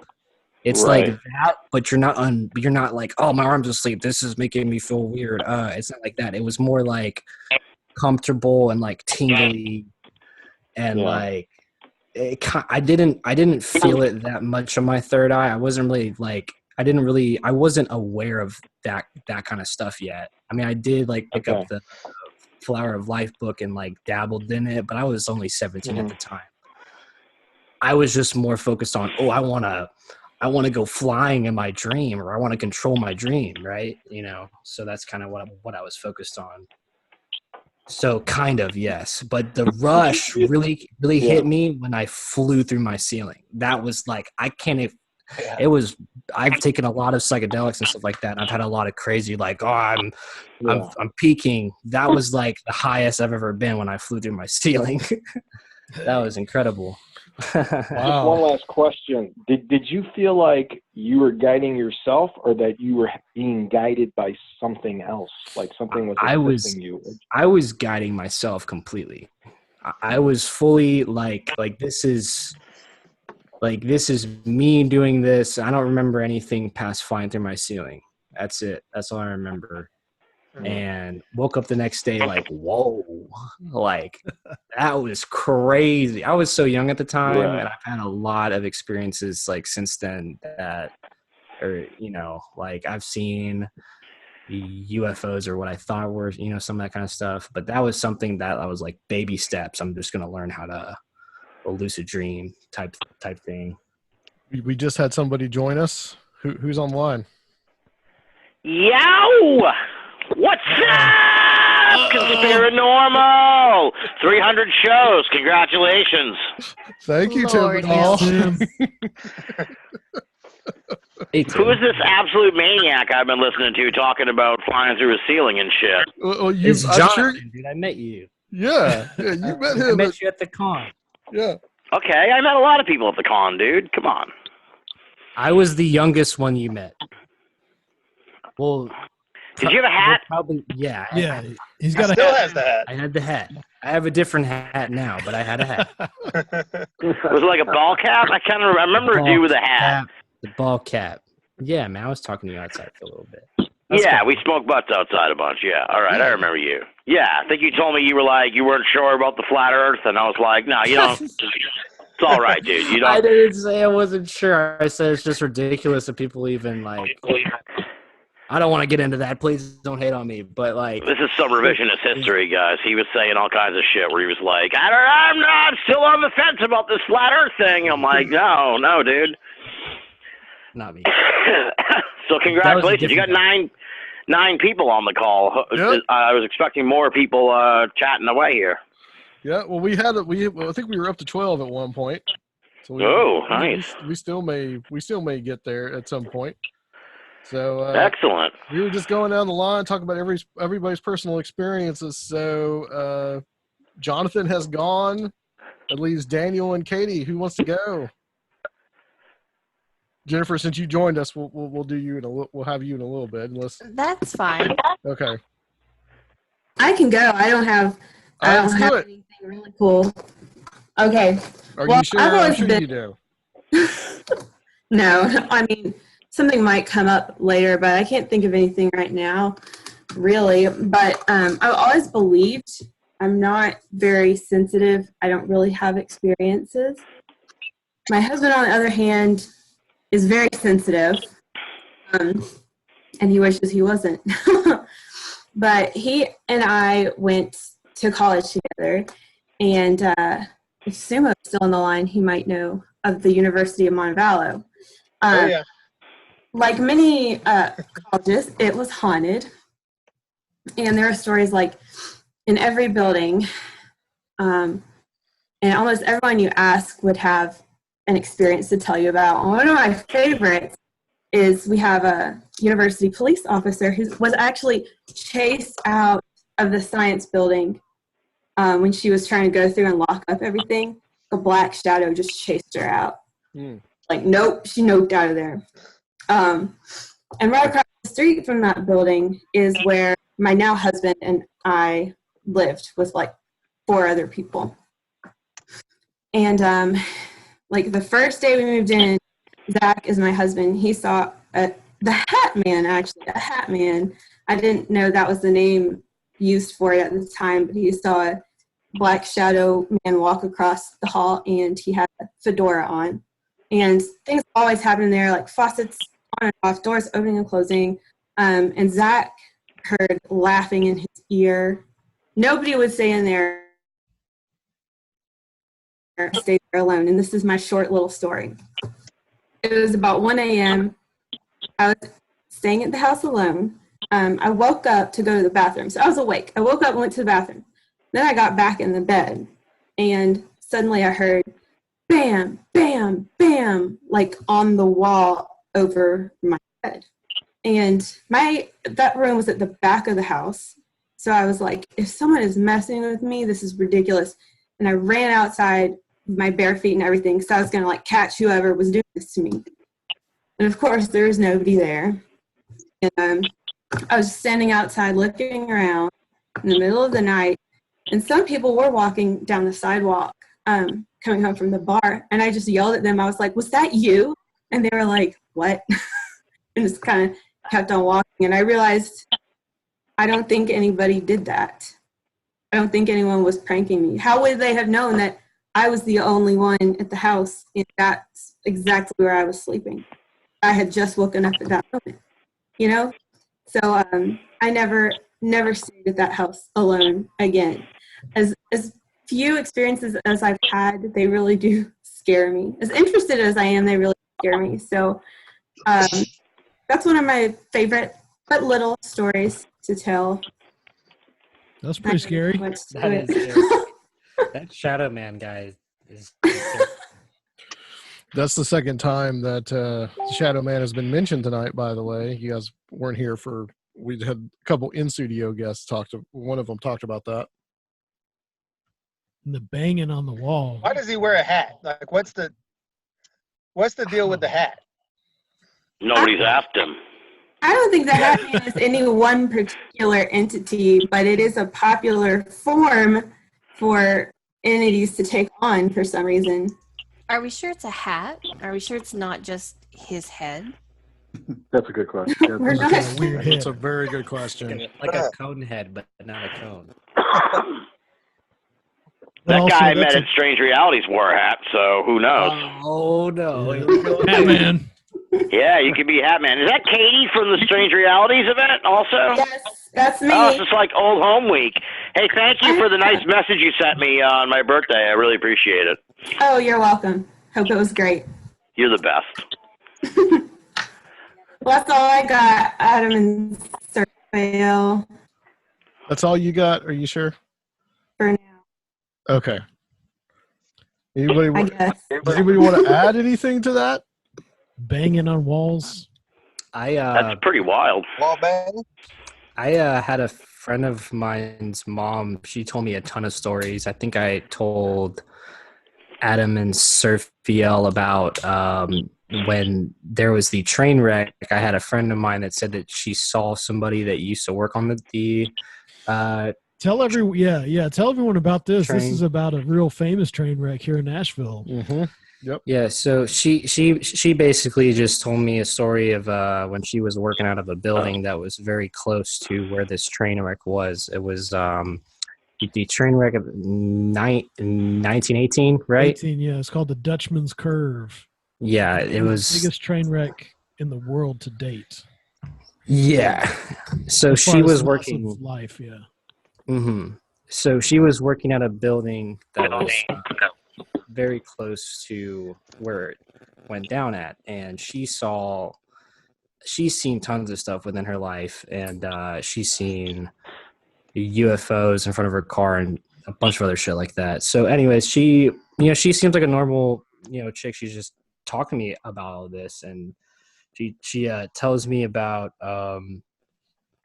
this train man, like a conductor looking guy that would like come to see her like every time she was about to leave work. Like she would either be out, like the train man would either be sitting outside watching her go to her car, but was never like weird or creepy. He just wave, and she just called her the train man. And she would like be getting ready to lock up, and he would somehow like physically grab her keys and say, no, I don't want you to leave yet. I want you to still like stay here and whatnot. Like he didn't really talk, but that's just kind of the vibe that she got. And so she started talking to some other people about what she was seeing there. So they supposedly called in an exorcist of some kind or something like that, because the feeling that the friend of hers got was that there's a lot of souls that are still trapped there that like need to leave. So she showed up there because it was the property that she worked at. I think that she ran the company there. So she was there with the people that came to basically like banish all of the spirits there. So she tells me word for word that there's a hill at the back side of the building that she works at, and right in between the building there's the railroad tracks, and up on top of that hill, right as they were getting ready to start like saging or doing whatever, I have no idea what they did there. She didn't really get into detail, but they told her that she needed to leave. And when they were telling her this, she looked on top of the hill and saw like hundreds of people, like spirits, like there, like sitting on top of the hill. Wow. And she was like told that she needed to leave and not come back until they were done. So she left, and whenever she came back, that whole feeling, the whole weird vibe that she had was like gone. She didn't see any of the spirits that she saw before, because I forgot to mention that she saw the train man, and she also saw a lady with a child too as well. Yeah, there was a lot of people that died. That was one of the, if not, it was the 101 largest train wreck in the United States. Seraphiel knows a little bit more about it than I do. Yeah, I think it was the biggest loss of life in the world to that point. Yeah, it's crazy. So it was mostly workmen. Yeah, so she basically said that there was no other weird vibe there, that the lady was gone, the child was gone, but the train man is still there. The train man basically said, and she said that he said his name. I forget what it was, but he eventually did speak and say his name. I forget what it was. Yeah, it's pretty weird. I used to when I was in high school, I had a really good friend who lived over by there.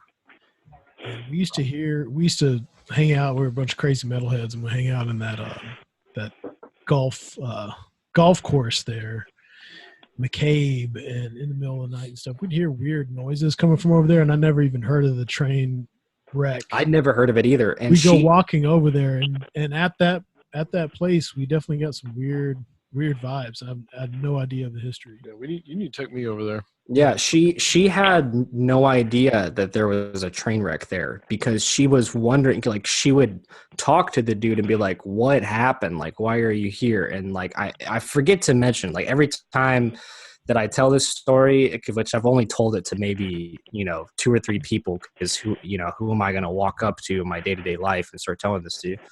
They'd look at me like, what the hell are you saying? You're crazy.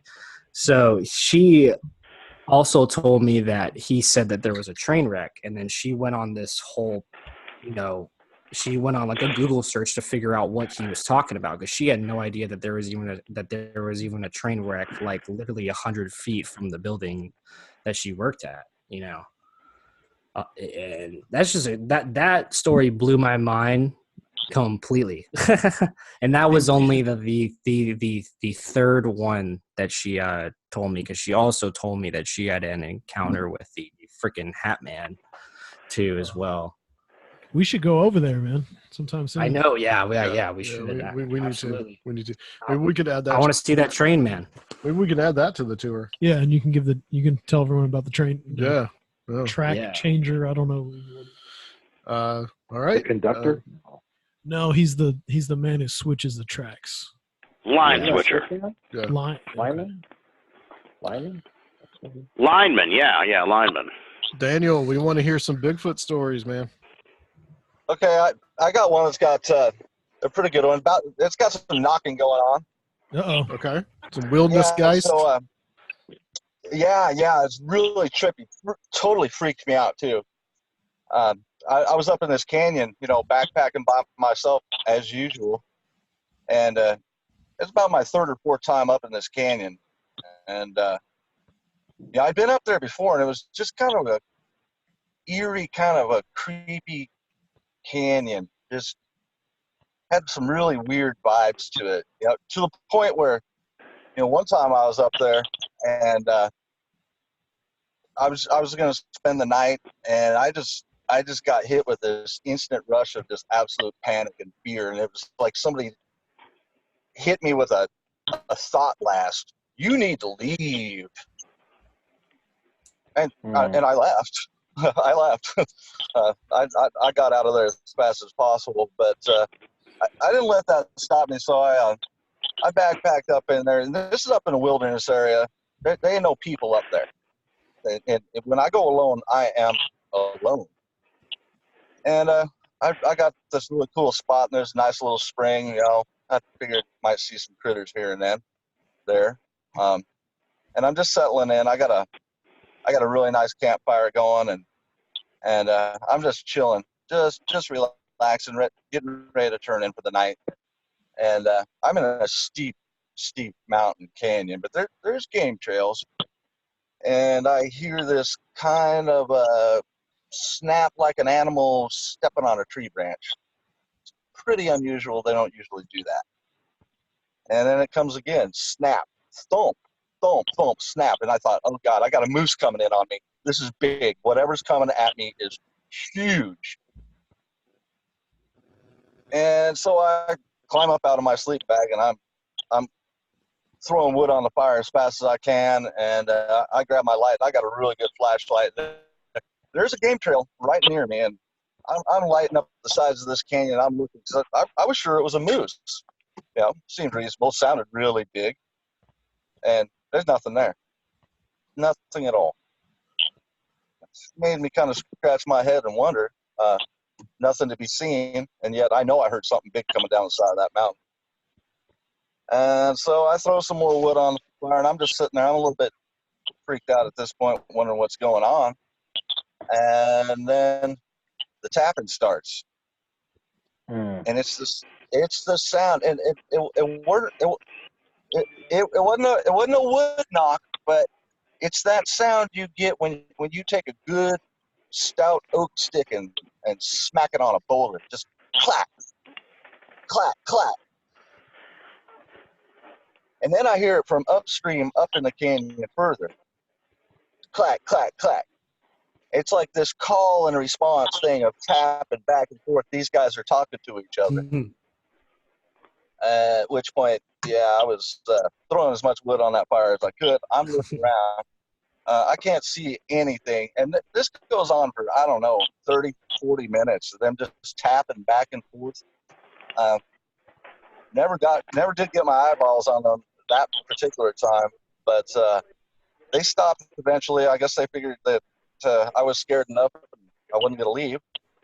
And I heard the one that seemed the closest to me I heard something moving through the scrub and the brush, and it settled down, and so did I. You know what? I actually laid down and spent the night there. And, didn't see anything, but it was definitely a strange experience. Felt okay to stay the night there? Yeah, why not? I mean, they didn't hurt me. Nothing hurt me, and I would have had to pack up and hike out down to the mountains in the middle of the night in the dark, and I couldn't have been any more scared than I was. So. Yeah, I think that I would have been more scared if I had left my fire and went out in the dark. Yeah. And try to get back to civilization. And then I feel like I was running. I was running away from it. So maybe they were just trying to figure out if you were cool enough to hang out there, and then you felt that you were cool enough to hang out there, and just went to bed, and they've left you alone, I guess. But I think that they're just trying to scare you. You know what I mean? I think that's there's certain spots in the wilderness where they're at that they don't want a bunch of people coming through, and they're just like, hey, like hitting a piece of wood, trying to get you out of there. But you were like, no, and they were like, okay, well, he's just gonna chill. Let's go to bed. I did get run out of there one time, and tripping through there in the darkness was pretty terrible. Because man, I was pretty well running down a mountain in the dark. So they scared you out of there. The first time they did, but not this last time. This was a place I've gone to many times, and it's just always been kind of weird. But I was determined not to get run out that time, and yeah, no, I'm cool enough to hang out with Squatch. So sure. you want to meet him? Oh yeah, I want to meet would him love too. to. I would love to. I want to meet them too. Yeah. Whatever they are. Whatever they are. So the only weird thing I've really met in the forest out here so far is a fae, and that was a whole other thing. But okay. Talk You about can't very. just like, let's back it up. Yeah, you just can't let that go and just like, I am at a fae. You got to tell this story. Come on, Daniel. Okay, so this was back about 4 months ago or so, and I got a little Airstream parked on a lake out in the woods, right? And I got neighbors, but it's a very quiet, not a lot of people. There ain't no people out there hardly at all. And so I've been going through some crazy stuff in my life, and I'm a backpacker, I'm a woodsman, I'm comfortable in the forest, I live in the forest, not scared of the dark. But I started getting this really strange, weird, heavy feeling going on, and I started just getting this anxiety on me, right? And so I talked to my brother, and he said, it sounds like somebody's working some black magic on you or something. And I believe in magic, for sure. I practice here and there. And so we decided that we were going to fight back. And, I had someone in my life that had left with some really hard feelings against me, and had also left some magical tools behind, one of which was a tarot deck. And I had picked up this tarot deck and was going through it, and I drew a priestess card one evening to lay on my altar when I was doing a little meditation, and I figured that's probably when I opened up that link that this person left behind. And because at that point, that's when this darkness started, and it grew and it grew and it grew to the point where I was almost completely afraid of the dark in my own home, which is just weird and unusual. So I decided, okay, time to do a little ritual and throw up some barriers and dispense this darkness that's around me. And so I do just that. I call upon my favorite goddess to help me out a little bit, and I call the quarters up, and I'm just walking around my property with my favorite big quartz crystal in my hand, just putting up that psychic barrier, right? And this thing's getting hot. This crystal just getting hot and hotter in my hand. And as I come around next to where I've got some trees, because I've got some swamp and a lake and forest, I hear this big old wood knock. And I'm talking Louisville Slugger on a tree knock. I went, oh, I hope it's not a Squatch. I'm not prepared for that right now. And so, it's pitch black out there. I live out in the country. I walk up to the edge of the trees and I just look at the darkness and I said, all right, show yourself to me. And at this point, I take that now very warm crystal and I just park it up on my third eye like that. And boom, it was like the veil was rent. It was just the most bizarre distortion. And there she was. And just kind of almost emerging from a tree. It was a third eye visual kind of vision sort of a thing. And I just said, wow, elf? And I just got this instant response. No, bait. No, bait. And I said, okay, hi, surprise for me, right? Well, you're welcome here.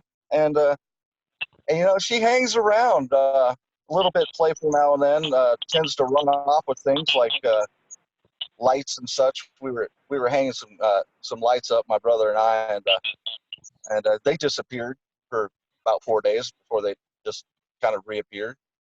But yeah, she does little things, knocks on my walls now and then, likes to bang the wind chimes a little bit. I've got these wind chimes, got a big heavy weight on, so yeah, it takes a lot of wind to make them go. But every now and then you'll hear just one of the chimes, ding, just one, not the whole thing, just the one time. And just an overall, you know, when I'm sitting down by my fire next to my altar meditating, she just comes along and I get the presence, and well, that's my fae. Wow, that's a great story, Daniel. I That like kind of that. reminds me of a story that I think Jeff Ritzman told on Where Did the Road Go? About a crystal that he had left in his garden, just kind of absorbing the ambient energy. And then when they brought it inside, that kicked off a span of what he perceived as like alien activity. And that was the story that prompted me to take that particular crystal and put it in the earth of my herb garden that I tended quite closely. Was to attempt to charge it in that fashion. I think it worked. Sounds like it, yeah. Yeah. Well, Jennifer, I think you're up. So I don't have any explicitly paranormal stories. And I was real mad about that for a long time. So I grew up Pentecostal, and my mother is the first person, when the spirit started moving, she would always be the first person to go out. And I waited for it, and I waited for it, and I waited for it for like years and years and years. Nothing. And then when I got to be in my older years, I was like, okay, so that's not working. What's next? And I chased it like from my teen years to my 20s. We tried everything. We tried magic and meditation and mushrooms and dancing at raves until the sun came up. Everything. Nothing. Now I'm not so mad about it because I realized at that time I was kind of train wrecky. And if I had come into contact with something, it was probably not going to be a good and or enlightening experience. But after a while, I just got exhausted. And I shoved all of it in the corner. And I was like, if y'all don't want to be my friends, I don't want to be your friends either. I wanted it too bad. I think that's kind of how it works. It seems like the people who really want the experiences are the ones who experience less. And I feel like I was in a very like desperate state about it. Again, where if I had come into contact something, it would be like a low level parasite kind of thing. I could see that very much have been my experience. So like now I see it as a blessing. But now that I'm older and a little bit wiser, I'm tiptoeing back in. I pull tarot every day, do a little light meditation. I'm generating synchronicities that are personally meaningful and completely irrelevant to anyone else. But that's kind of where I am with that. I think that's when you're seeking it and you're looking for, like, you know, God to come down through the clouds to you, you're missing all the little things. And when you start seeing the little indications, like the synchronicities, that opens the door to the bigger things coming in. That's been my experience anyhow. No, I see that absolutely. Cool. Well, Jocko, is there anything you want to share? He already Well, did. I got a question for Daniel. Okay. About being in the woods. Okay. Do you carry with you a firearm or bear spray or anything to protect yourself while being in the woods? I got a big old honking K-bar. No, I don't carry firearms, and I don't typically carry bear spray because, you know, all you have to do is look for bear sign and you'll know if they're in your neighborhood. Yeah. I'm a bow hunter when I hunt, so yeah, I go old school. I track, and I'm pretty familiar with the animals, and most critters, they don't want anything to do with a campfire. So Sure. Well, the only reason why I say that, the one stuff that freaks me out is the David Paulides 911 stuff. So yeah, I don't, especially when it has to do with children. And, I kind of think of it from the human side of things, the human element, what weirdo is out there, Zodiac killer, I don't know, whatever, who's out there snatching kids, So whenever I hear those stories, that disturbs me. And I don't know why it disturbs, well, I do know why, because it involves children. But whenever I hear those disappearances in the woods, it really freaks me out.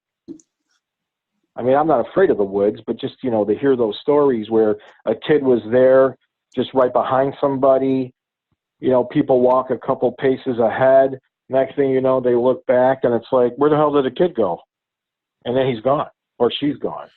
And that is really disturbing. Some of the more freaky ones are where the kid comes back, and they'll say something like, well, I was with a bear, or I was, there's some weird stuff like that too. That happened recently, right? Yeah, that happened last January, like a year ago. North Carolina.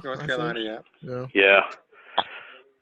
I'm not sure if it was on this show, but there was a guy, I don't know if he was a hunter, but there was a guy that was stuffed back in his truck, but the way he was stuffed back in his driver's seat, his head was turned in like 180 degrees.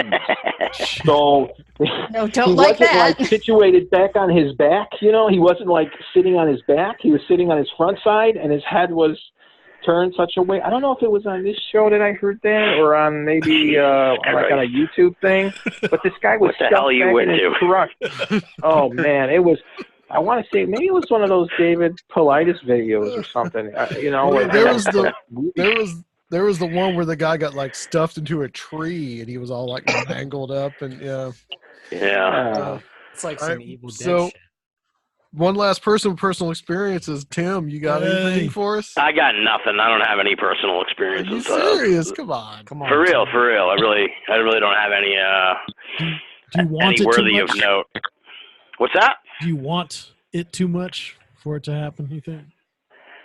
Maybe when I was younger, but not anymore. I mean, yeah, it's weird. I have kind of like a weird antagonistic relationship with the paranormal now, where it's like, it's my job, so it's sort of like, I don't know, antagonistic, where it's just like, all right, I just need paranormal shit to happen to someone else.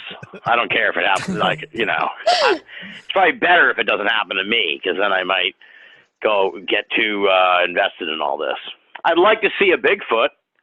That's probably, I could care less about UFOs and aliens, but like to me, like seeing a UFO is kind of, I don't know, kind of lame, I guess, because like, who knows what it could be. Weird. Yeah, an alien maybe, that's a different story, but like if you just saw a light in the sky, it would be like, but a Bigfoot, to like see a Bigfoot, within, we know for sure it's a Bigfoot, that would be pretty awesome. I would love to have that happen. Go squatching, dude. So, what's that? Let's go squatching sometime, man. Sure, yeah. We'll squatch anywhere and come on whenever. I'm down. I want to meet. Go squatching with Daniel. I'm coming down to Nashville. Did you guys tell everyone what's going on, or I don't want to? I think you mentioned something. Then let's. I guess this is the good segue. You mentioned something. I thought you alluded to. Okay, I will make the announcement. We have alluded to it this whole entire time. Oh, okay. See, because I just got in late, so all right. I'm sorry. Strange Realities 2020. 2020. Is September 25th, 26th, and 27th. Of this year. Awesome. We will be doing it again at SIR Nashville. And this guy right here, Tim Banal, is going to be back. Yeah, I'm coming back to Nashville, baby. I can't wait. I had such a good time last year.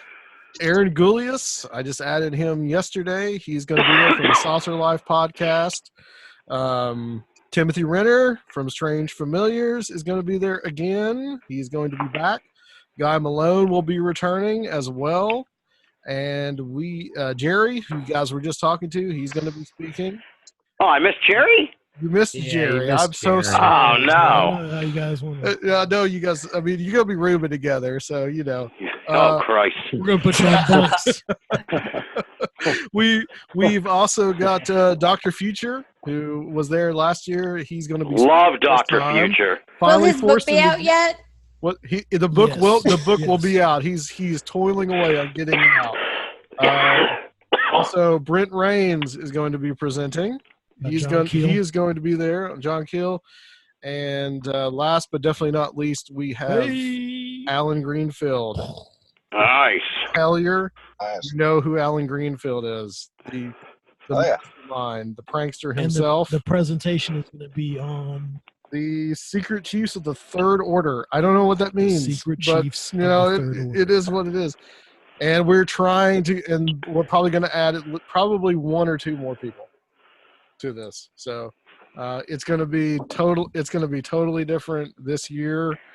There's going to be a dinner on Friday night, and with the couple presentations. Yeah, 2 or 3 presentations, and we're gonna do most of the presentations on Saturday again, and then on Sunday it is going to be a tour led by this man right here. Cult Synchro Mystic Tour of Nashville. Yep. And Excellent. then partying that night. Yeah, we're going to have a great time. It's going to be awesome. Yep. So It's that like is a 3-day fest. Yeah, that is the big announcement, guys, that we're making on episode 3 Awesome. on Conspirinormal. And in Big Music City, we're probably going to do a big promotional event maybe a month or two beforehand. Yeah. We're going to do a paranormal songwriters We're thinking festival. about what, July for that, I think. Yeah, maybe in the What? summer or something. Yeah. Wow. We'll try to use that to, get some press. Interesting. Do that as a promotional kind of thing. All right, so we have still a little less than an hour left, guys, on this meeting. Let's, if questions, if you guys want to share more Can I stories, throw something out there? Let's Can I throw some something stuff out. there? Let's go, Jocko. Throw it out. Whip it out. Yeah, whip it out. We're going to whip it out. This is, okay, with all the shows, I'm not going to start naming shows and by name or whatever, but all the ghost shows that are out there, for me, I'm just totally done with them. They're just so Hollywood. It's just, it's all the same format. There's nothing genuine about those things anymore. Talk about television? They've tried so much, all the different shows on TV. I mean, I just am done with them. They provide me absolutely nothing. They're not even entertaining. I don't know how the rest of the people out there feel, but for me, it's all those things had their run. I feel like it's, like I said, it's just a rehash of the same format. Have you watched people Hellier? going? That was actually great. That was good. Yeah. I actually enjoyed that. Something That one different. I enjoyed. But the stuff that's on the cable, on the different networks, again, I don't want to say ones. I don't know. I don't want to get anybody in trouble. But the different networks that have those cable ghost shows, they're just lame to me. I don't find them to be entertaining. It's like they get the phone call, they go in, they investigate, then the same stuff has to happen, and then there's like no real closure, and then the people, they're like, see you later, call us if something happens, and it's just like, come on, it just seems not fulfilling, at least for me. I don't know what I expect, but it's just crappy to me. I don't know. A lot of the teams don't try to fix anything. They just come in and go, yep, it's haunted. Okay, see ya. And there isn't that closure to it. Yeah, and then some of it's just so Hollywood out. It's just like, okay, Ghost Adventures, for me, used to be entertaining when it first came out. But then Zach got so goofy and wacky, not to blow him up, but it's just like, come on, man. It's just, he's way out there now. And on some level, it is entertaining because it's so, crazy in a way. I don't know if that's even the right word, but it's just so out there. But do you actually watch this shit? Because I don't even turn any of that shit on. I can't even. Well, that's just the thing. It used to be funny in the beginning, but now it's not even watchable. So now it's I don't even give it the time of day. if they really wanted to learn something about that stuff, you can't spend 12 hours in a place and determine whether or not it's haunted. Like, unless it's like just batshit crazy. But Sometimes. But like, spend a month. Right. For a month, and then you might actually learn about something that's going on, man. But like, I live in a house with this shit going on, and to me it's all the time. But it's once every few weeks, once every month. Something strange will happen. Yeah. It's not like, and these visual effects they have with the orbs and stuff, like they're in this old rundown building and they see dust floating around, and somehow that's an indication of paranormal, and they hear a bang, and it's absurd.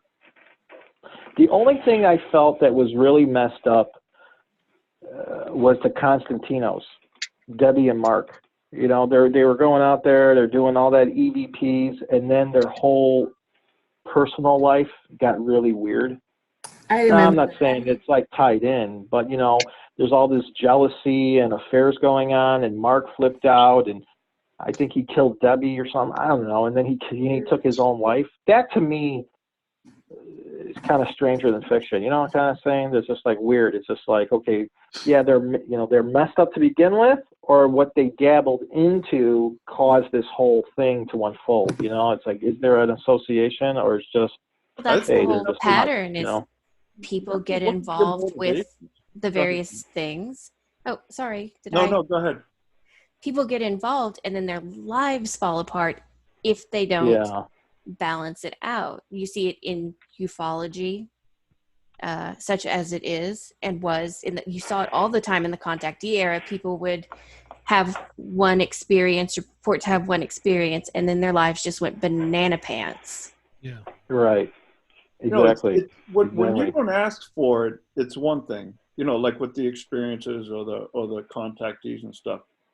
When you got something barging into your life and showing it to you, that's one thing. But when these people go out looking for it, I think you got to look at your motivations. And to me, like like Nietzsche said, you stare longer into the abyss long enough, it looks back into you. And if your motivations aren't pure and you're not out there for the right reasons, then it's gonna affect you. If you're looking for fame and fortune doing this stuff, then you're gonna end up, allowing negative energies in. Yeah, or just like the old school high magic people. They have entire systems for containing what they are trying to communicate with and for banishing, and they take that really seriously. But if you're just opening yourself with no kind of ritual paradigm to it, with no kind of control, or at least something that makes you feel like you have control, that's what I don't really like. And not just control, but verification. The grimoire systems are full of methods for verifying that you are speaking to the entity that you are hearing the message dynamic from. of the relationship, and that I'm just calling you. But even with the tools of the high magic, I mean, like, you look at how people's lives turned out, and if your motivations are pure, then it's still not going to turn out good for you, no matter what protections you have. You look at like Aleister Crowley, who a lot of people put up on a pedestal, and the guy died a heroin junkie, broke. Like, I don't know. You'll know his name always comes up on this show, by the way. I was waiting for his name to come up, and probably had a long always. I mean, maybe right. Maybe there's only so much that like one brain is meant to handle, and when you're dealing with, I guess we'll call them spirits for simplicity, maybe your brain is just not meant for that much information. No, I think it becomes like an addiction, and there's that. Chasing it for the high of it, then I think it can overtake you, I think with the EVPs it can be, because when you hear one for the first time, when you record it, it's like, I think one could get obsessed and want to keep on getting more and more and more and more and want to hear more. Especially if you're in the public eye and you're getting not only the excitement of the experience, but the praise from the other people. So you have to keep Yeah. topping yourself, and then you end up, on the Travel Channel staging a box falling off a shelf and pretending that it's profound. Yeah, Right. yeah. No, Right, exactly. you see that a No lot. shade, no tea. You see that in the UFO field all the time. There's someone who might have had a legitimate experience to begin with, and then they just have to keep pushing it and pushing it and pushing it. Right. Who was that guy that they did a documentary on him on Netflix, and then he ended up getting indicted for the child porn. Oh, Stan Romanek? Yeah, Romanek. Like Yeah. those original videos pretty legit of the lights in the sky. Then all of a sudden he's making up all this other nonsense and filming, some mask outside his window, and it's absurd. Right. Yeah. Well, Romanek, I believe. I think he had real experiences. Yeah, He got involved with all these different people that monetized had, it, keep it going. Yeah. And it was like he just had all that pressure on him to constantly perform, and then he had to come up and just top himself. And it's like the belief system multiplies the belief. And he was in it for a lot of the wrong reasons. Yeah. Right, you add entitlement into the mix. It's like cult leaders, the first thing that God or the spirits tell them is that it's okay to sleep with all of your young female followers. Once you get that first recognition, and then the entitlement, and then it all goes down. Yeah, that's how it always ends up going with any of the cults, doesn't it? It's weird. It's interesting how that works out. Cults. Each and every time. Dude, a different topic, but I had a brother that was in NXIVM. Hey, let's hear For about real. Yeah, Wow, nice. I actually went to a few meetings. It is creepy as fuck. Like it was geared towards, like a lot of these cults, they get people when they're down and out, after a divorce, after the loss of a loved one or something like that. And they throw all this lingo at you. And like, if you haven't ever taken any like courses in interpersonal communications or whatever, it can be kind of, it's good stuff. But then they start changing the definitions of these words and just twisting it around. And it's like, it's crazy. My brother who got involved, he moved upstate with them and everything up to New York. And like, he's a smart dude, but he just was going through a divorce, got hooked in it. The original programs he went to were like a week-long, like intensive thing where you're basically held hostage for a week and they're brainwashed. Yeah. So, it was nuts, man. Next Was it like that girl from Smallville? Like that girl she was recruiting? That whole thing, they're right? branding people. Yeah. Right. Yeah.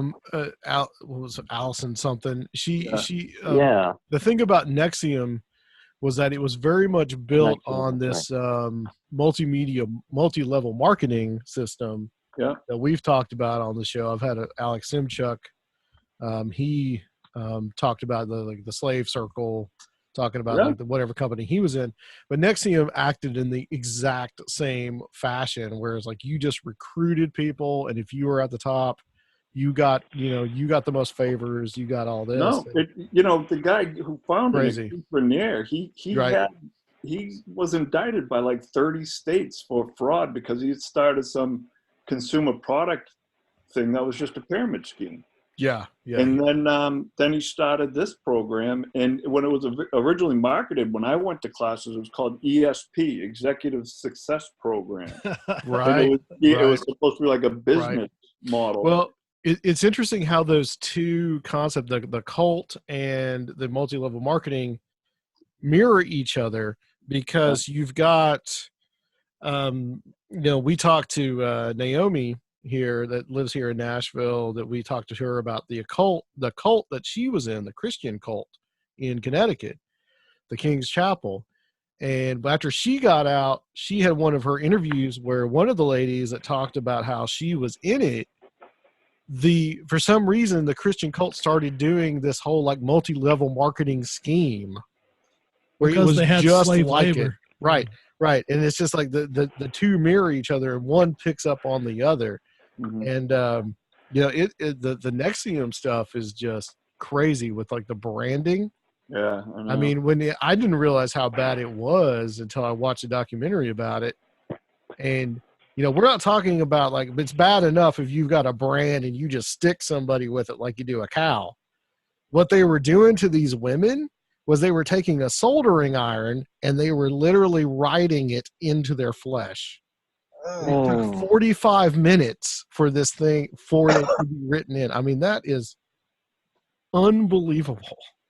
The kicker is that like the other women in their circle were holding them down. Right. So like you are complicit in victimizing another woman on your same Well, it was level. it's hierarchical though. They were within Right. having their own battle against each other. Well, it was pitched to those women in that group as being all about female empowerment.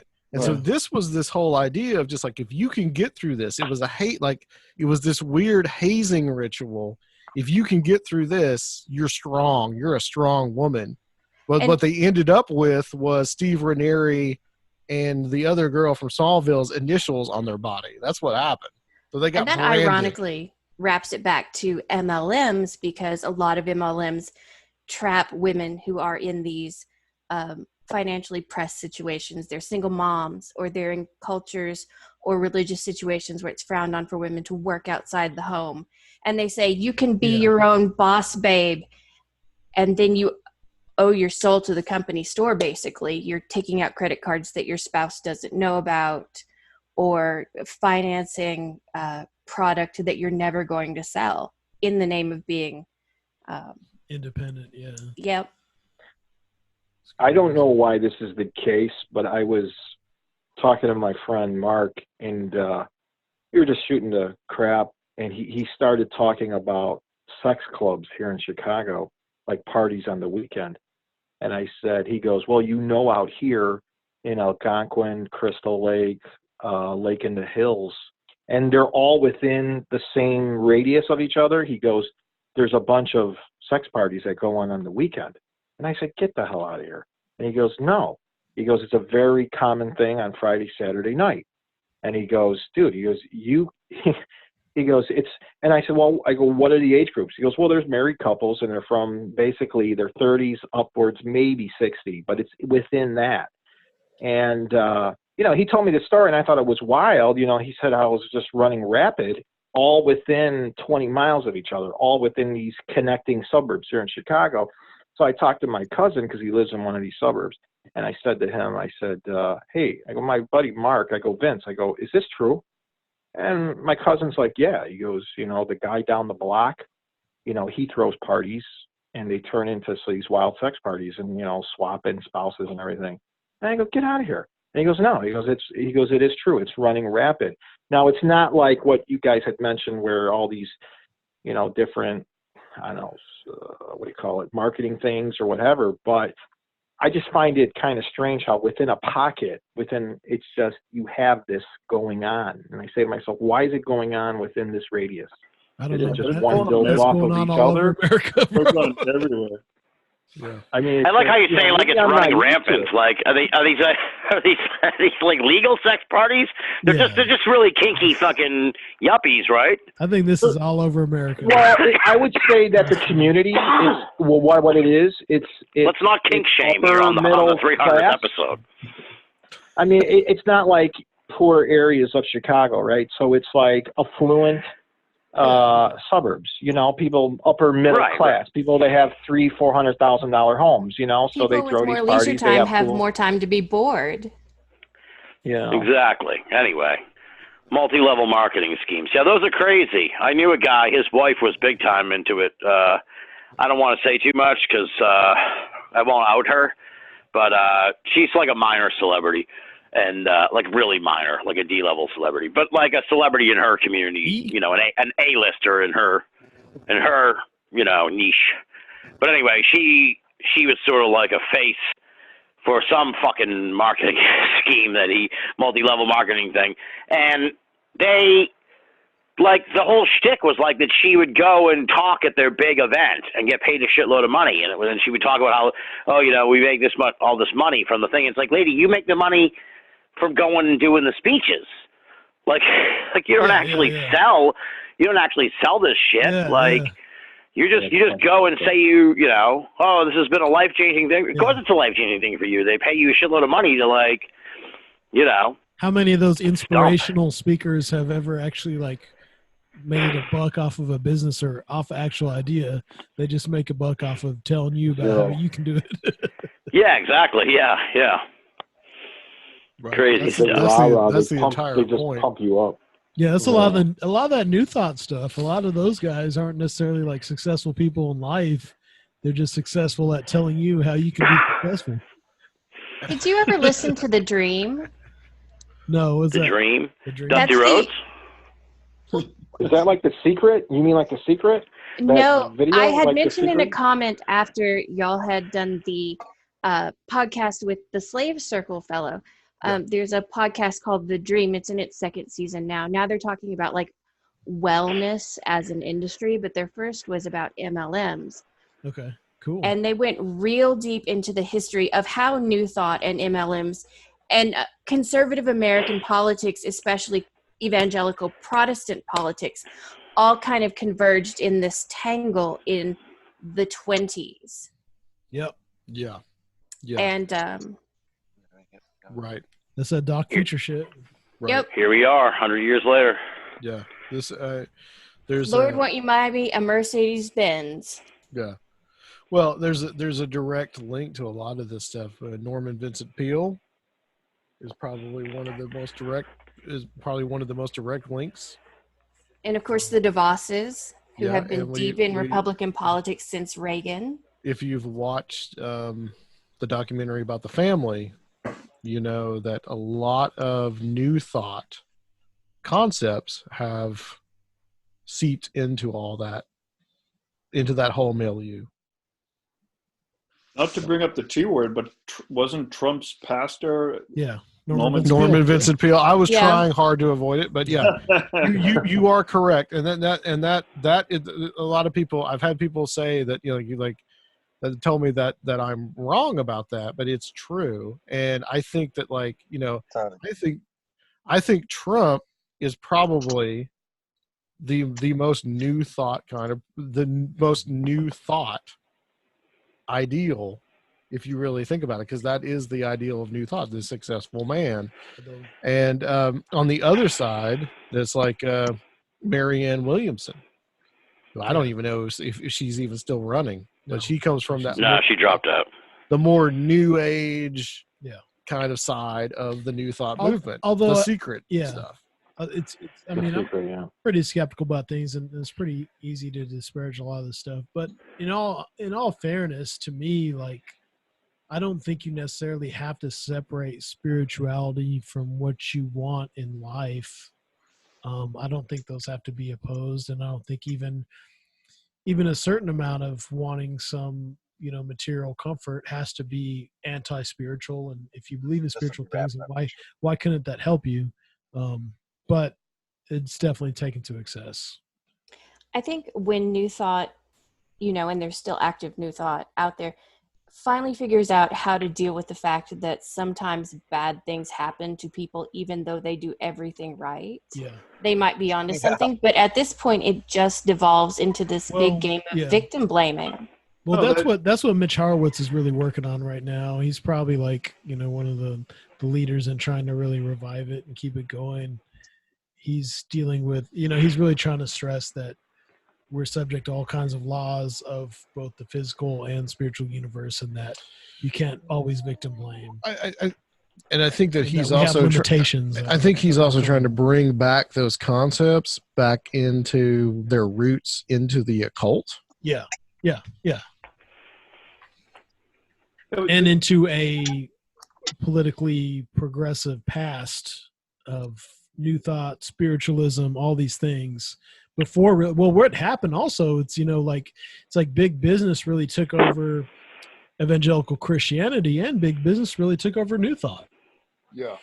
And a lot of the early New Thought proponents were pretty progressive, but it really changed in the last century. I would suggest a good book. The book that we kind of drew a lot of our New Thought episode, our romper room New Thought episode on. Parfrey's one of Parfrey's last ones, I think. Right. Yeah. Adam Parfrey, the secret source. Yeah. Right. A very, very, very, very good, and it really takes it into the roots. And there's a lot more to it when you get into like mesmerism. Yeah, yeah. And all that kind of weirdness. Spiritualism too. Right. Yeah. There's a lot that goes into it. There's a direct one-to-one connection between early feminism and spiritualism that people just don't acknowledge anymore. Right. Yeah. Are you talking kind of like the Seneca, like around the time of Seneca Falls? Right. Yeah. And almost all of the American suffragist movement was somehow engaged in spiritualism and using that in the same way that the contactees used their experiences to put forth a political idea that no one would have listened to if they didn't have the other on their side. Yeah.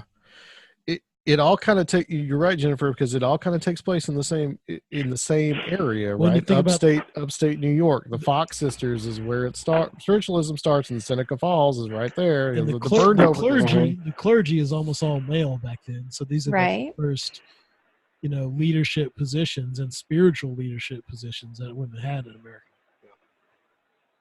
I think the impact of spiritualism on our culture, but particularly on our religious organizations, I think that's kind of been making a resurgence or an understanding of how impactful it was over the last few years. But the whole new thought movement generated or was really helpful in establishing Alcoholics Anonymous and the whole 12-step program and the spirituality surrounding that. Yeah. And, it's right. Trying to parse all these things into one particular category, which like a lot of academics do, doesn't justify the impact it's had. If you look at Norman Vincent Peale, like if you read his writings, there's nothing in there that's anti-spiritual, but the application of that by so many of his followers has been, I'm rich so I must be a good person. Like anything I do is like okay because I'm rich. And that guy's poor, so he's got to be evil, Yeah. or to that effect, and it's just nonsense. But that's not what Norman Vincent Peale, at least put in his literature. I don't know what he preached from the podium, but what he put in his literature. Right. Yeah. I mean, this is something that always happens. I mean, you got somebody that comes up with these interesting ideas and doesn't mean to put anything negative, but then the followers kind of just take it and they just screw it all up. Yeah. Yeah, like what happened with Jesus. yeah.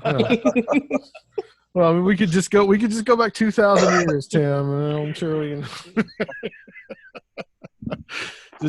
Does anybody have any questions or anything that they just want to bring up?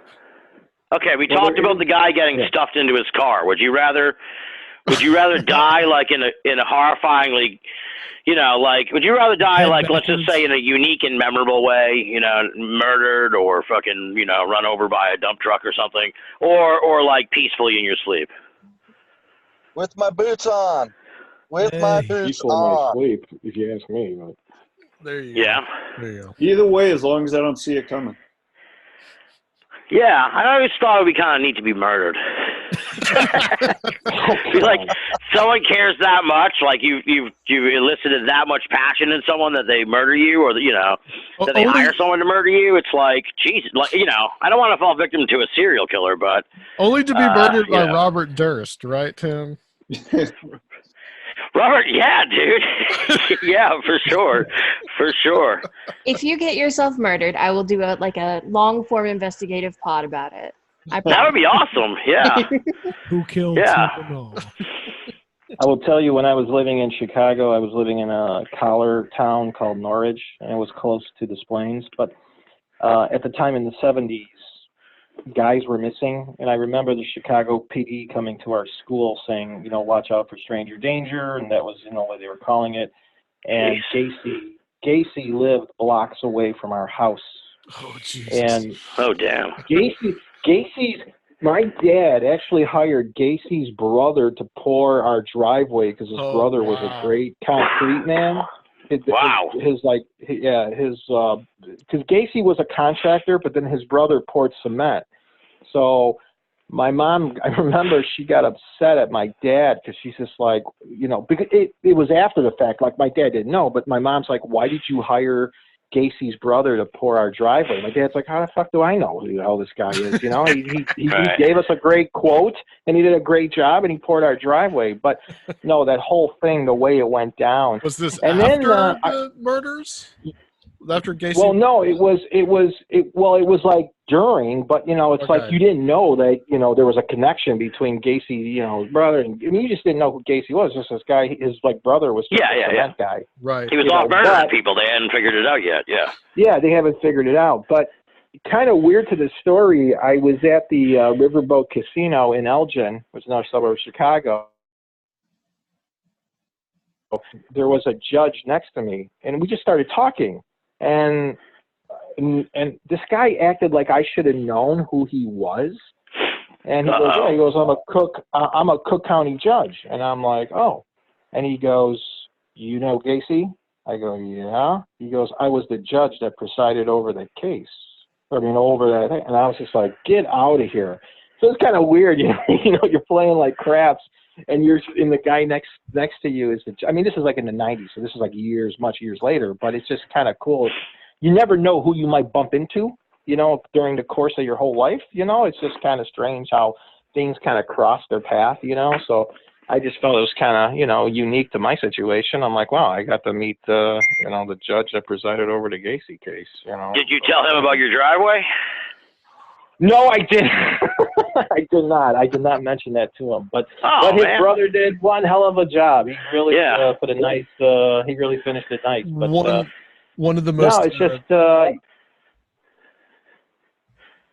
Well, one of the most terrifying stories I've ever heard was someone that knew Gacy, and of course, you know, he dressed up like Pogo the Clown, which I think is where. Right. Stephen King, you know, came up with Pennywise from that, and I think the Phantom Clowns stuff stems from Gacy. But anyway, you know, Gacy was at home, and I guess that like it was somebody that knew him or something like that, and he was still dressed up like Pogo. And the guy that relating the story said something to Gacy to piss him off.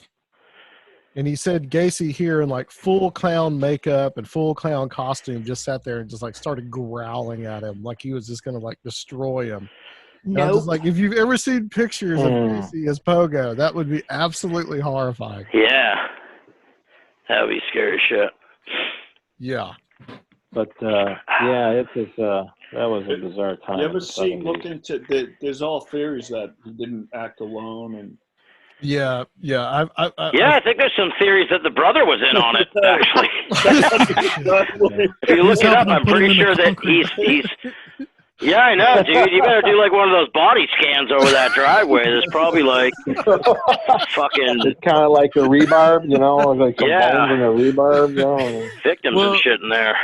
There's an entire book that, I mean, if you guys have ever read, I don't know if any of you guys have read Program to Kill by McGowan, and some of it you can take it as a grain of salt, but I mean, he talks a lot about that, about how not all the serial killers seem like they acted alone. Yeah. You know, and he into like the Operation Phoenix stuff and creating like this system of fear. And it's a real interesting book. We did like a little book review section about it when Sergio first started on the show. But and I think he's really into why it's kind of specific to time periods and why we don't see it a lot now. Even though most people would say it's because of DNA and because you'll probably get caught now. But besides that, it is strange that it's like this big phenomenon that doesn't really happen as much now.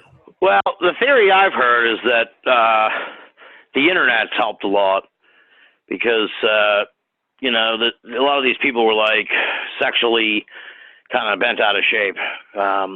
So they presumably like they can get their kicks online without having to resort to, you know, murdering poor women and shit. I mean, like, you know, you have the superstar serial killers in the 70s and 80s, but like there's still a ton of people, there's still a ton out there that are doing it. And Oh, definitely, yeah. It doesn't. Did you guys see the Netflix movie Don't Fuck with Cats? Yeah. Yes. Did you guys see that? Yeah. Yeah. That was great. I didn't know I what think to I've heard of expect that. with Yeah. But that guy, the way he played that thing out, he was using social media to build up his hype, to build up his whole profile and his whole killing and everything. And it was just, and it all started out with him killing these kittens. Yeah. I mean, I don't want to ruin it if people want to go see it, but I recommend it. It's on Netflix. It's only like 3 episodes. It's a documentary, but it's basically how social media helped catch this guy through actually like crowdsourcing. They were like pulling people to try and figure out like the clues how to catch this guy. Yeah, and the it was really a great show. cops wouldn't listen to him. No. Finally tracked him down in France, but the cops wouldn't listen for years. They were trying to tell this guy's going to kill someone. Yeah. Yeah, they were able to identify shit like in the background of the video, right? Like numbers Exactly, and shit. exactly. Yeah. Well, because they were trying to figure out where he was at, so they were looking at the outlets because they weren't like traditional. Well, they weren't like North American outlets, so they were the European prongs, you know, and stuff like outlets. Yeah. So they were trying to track him down, but again, the last episode, it puts it all together, and that was so bizarre. I didn't see that coming, like the end of it. You know, oh, geez, don't spoil it now. No, I'm not going to spoil it. but it was kind of mind blowing. Interesting. Anyone into any got any insights on any strange current events? There's a lot of weird shit going on in the world right now. Is there anything that anyone's really looking into? Strange current events. Has a weird angle on. Isn't that what you do for a living, Banal? That's the rumor, yeah. I don't know. I'd have to look. I haven't seen anything really too wild. You mean I don't even know. Yeah, what was the thing with like Bigfoot? Like the Washington traffic cam had a Bigfoot on it. People got so mad about that. Like it was obviously fake, but like the people, like they get so fucking mad about it. It's funny. It's like anyone with any brains can figure out that it's fake, but it's like, why are they doing that, man? Oh, it's fake. It's fake. It's like, oh, get all fucking worked up that it's fake. It's like, okay, relax. That was a huge meme up here, and it was hilarious because it was just the tree trunk. We were all laughing. Yeah, exactly. It was like, I think it's some kind of cutout, to be honest, because it definitely looked like a shape of something, and then they showed it later, and it looked, I don't know, I need to see it, but I think it's going to turn out to be some fucking cutout they put up there, but it's definitely like fake as shit because the thing didn't move. They showed like multiple pictures, and it stayed in the same spot the whole time. On Twitter, Lauren Coleman found the cutout. He's got the exact. Right, yeah. It's a pretty popular cutout. Yeah.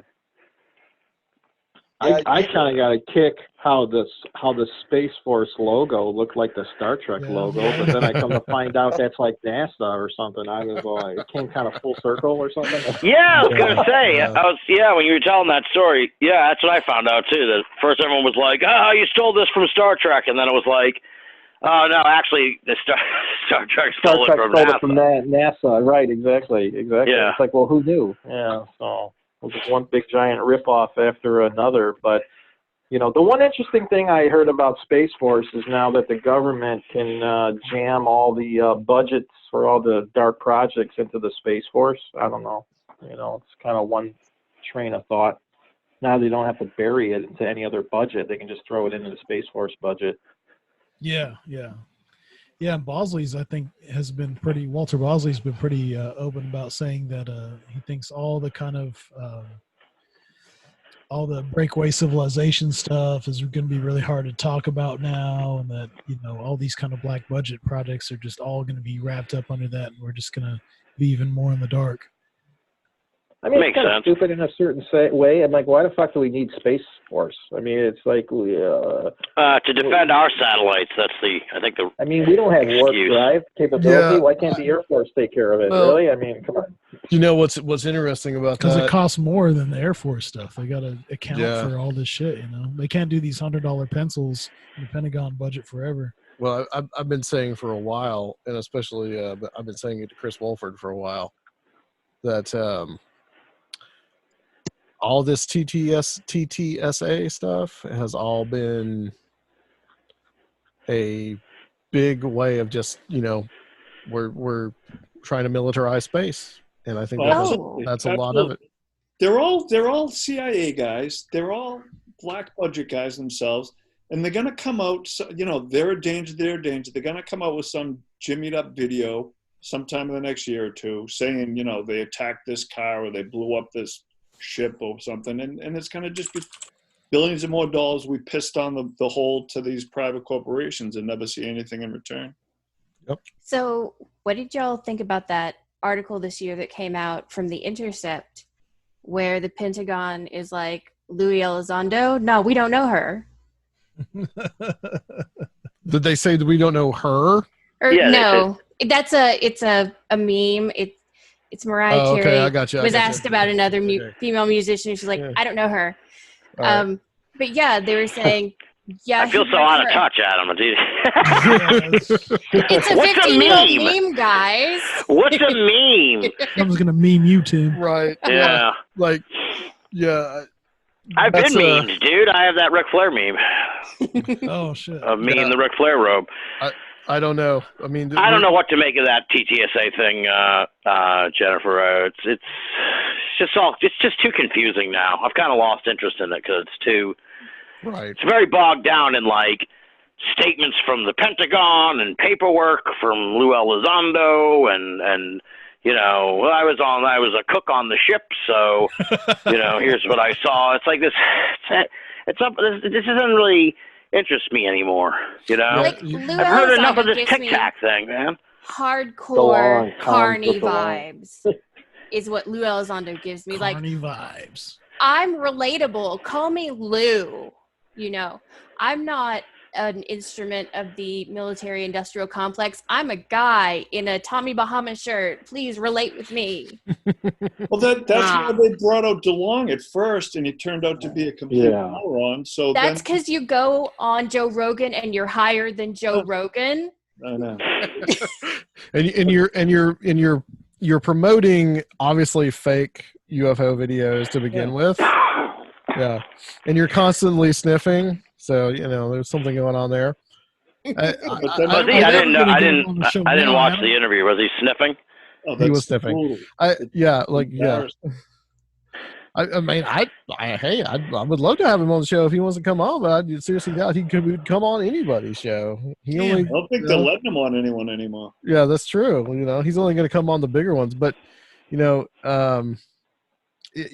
I really think I'll go back to this. I really think that somebody at some point, because he obviously had expressed interest from a very early time of being interested in all this UFO kind of stuff, and then he started reaching out to these people, and they said, "Well, hey, the kids love Blink 182. 30 to 35-year-old kids love Blink 182. Let's get them all aboard, and so." I honestly think that was part of it. Like they just didn't. This person may be here, but one of our Patreons said like, "Hey, when Young Thug gets aboard, maybe I'll be on board TTSA, whoever Young Thug is." But that loops me back to something that Tim and I talked about regarding the flat Earth. So, like the face of flat Earth, the researchers is white, middle-aged Christian dudes. But the celebrities that have come out backing it, they're rap guys, they're basketball players, they are fairly young African-American guys who are the populist faces of it outside of the research community. Yeah, celebrity endorsement type stuff, yeah. Right. Yeah, but some have backed away, but like it's Dick Gregory said, who was if you don't know who he is, he was a a comedian, African-American comedian back in the 70s. Oh, yeah. Pretty big. And then Yep. he became a political activist. But he always said, you know, people in the white community call them conspiracies. In the black community, that's our daily life. We get run over by the government all the time. They're screwing us left, right, and center. So they're African-American communities are much more willing to believe that the government's lying to them than your middle-class white people are. Yeah, that is true. That would make sense. Yeah. Yeah. Mm-hmm. Plus, I think we talked about this too, Jennifer. It's like there's a certain, it kind of connects to that, where it's like there's a certain like privilege attached to this, where it's like we have the luxury of being able to sit around on a Tuesday night and goof off about aliens and Bigfoot and ghosts and stuff, you know. So Absolutely. And yeah, we're not, I mean, some of us for varying levels are not worried about our immediate personal safety. So we can worry about some of the more esoteric conspiracies, like, you know, the secret government cabal or whatever. But when the secret government cabal is actually in effect against you, your conspiracy worries take on a more practical level. Exactly. So is there any chance to book Eddie Bravo on this show, Adam? Talk about the flat earth? Who's Eddie Bravo? No, but I've got a line on Joey Diaz. Oh, you got a line on Joey Diaz? All right. I don't think it's gonna play out, but yeah. No, probably not. Yeah. Joey Diaz, the mixed martial artist? No, he's a comic. I don't know who any of these people are. All right. But you know what I do miss? I do miss Adam, because you used to do it early on. You're like impersonation of Alex Jones. I always thought it was spot on when you did Alex Jones. Yes, go Adam. Oh no!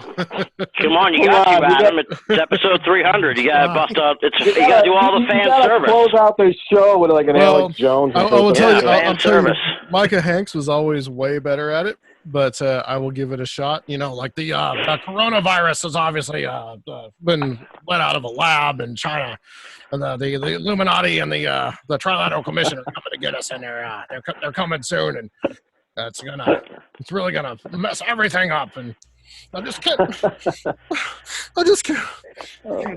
can't take it anymore. It's horrible what the New World Order is doing, people, you know, and these people are sick. I'm trying to fight every day that I can, and I just don't know if I can do it anymore. My kids ask me all the time, what's wrong with Daddy? And I just oh God. Wow. A couple years. That was intense. You know what? I think that Joe Rogan, Alex Jones interview, the last one he did, was like, I think four and a half hour one. Oh my God, 4.5 hours. I don't know what Alex Jones is doing, but man, he was just like ready to have a heart attack on that show. Oh my God. It's a hell of a drug, is what he's doing. He was talking about some serious shit. He was just like, "Man, I've seen the elves, man. I've seen the mechanical ones. The elves, yeah. I've seen the mechanical elves." You know. He's seen the mechanical elves. What I loved about that interview was, like, you know, and literally like an hour and a half before it ended, Joe Rogan was like, "Okay, we got to stop before we go," and then like another hour and a half just rolls on by. You know? Yeah. It was crazy. He hit that joint one time. Yeah, no, that's what it was. We're just on Modelo tonight. There's nothing else. I've got to give Rogan credit. I've heard he makes as low as $75,000 a show, upwards to maybe a couple $100,000. Yeah, nobody knows. He's loaded, bro. Yeah. Well, I mean, I will tell you this. I don't listen to a lot of mainstream stuff. As far as like podcasts, Dan Carlin, I really enjoy hardcore history, but Rogan is the only one that I get kind of frustrated, because you've got guys like us that have been doing this for a long time, and we don't get as much recognition. But then like some celebrity will come up and, well, you know, just like steal the thunder, you know, and they'll get 1 million downloads just like right off the bat because they're a celebrity, obviously. Exactly. Rogan is the only one of those that I actually respect, and I will actually watch his shit, because I think that he actually has some of the best and deeper discussions. Right. Well, he's just a really good facilitator. He just facilitates them to talk. Right. Well, he kind of brings it full spectrum with some of the different things that he talks about, like health stuff and, vegan diets, meat diets. He gets some of those people on there, and then he gets political science people. And then all of a sudden, next thing you know, he starts talking about UFOs, so. Right. He also Joe has kinda some covers it real all. trash people on, though. I mean, I've been kind of hard no platform on Joe Rogan since he had like Sargon of Akkad and Jordan Peterson and some of those other MRA guys on. I'm like, can't mess with that. But I say to Adam, it's like with this, we've chosen our path, and we don't have mass appeal, but that's still a pretty big audience. Well, we're like I tell them, we're not the Blink-182. We're like the Dead Kennedys or the Black Flag of podcasting. Yeah. We're not going to be this type of mass appeal thing for everybody, but we mean more. The stuff means more to our listeners than that mass audience. Well, you heard what Sumo earlier said, where he said that this show inspired him to do. Yeah. And that's what makes this worth it. Yeah, I'll tell you that, because there were a few shows for me that inspired me. Ghostly Talk, World of the Unexplained, Future Quake. Those were the shows that inspired me. And now it's like passing that on, is a big deal. So I always felt like Art Bell kind of kicked it off. Oh yeah, of course. Art Bell saved my life. For real. Oh yeah. I mean, try being a miserable goth teen living 15 minutes off the paved road in Arkansas. But Art Bell was always there. These guys who did a college radio show where they would play the Subgenius stuff at 3 a.m. and make prank calls to the Mellow Moon Factory. Yeah. Yep. Yeah. That was I think game changer we're kind of stuff.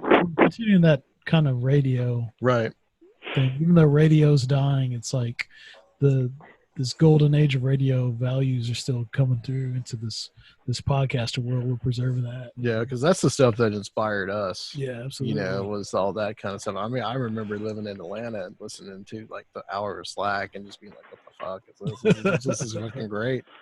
But yeah, I mean, it's definitely, I mean, I would encourage anybody to just start doing this. And I mean, there's a lot of podcasts out there, but just getting your voice heard, I think, is important.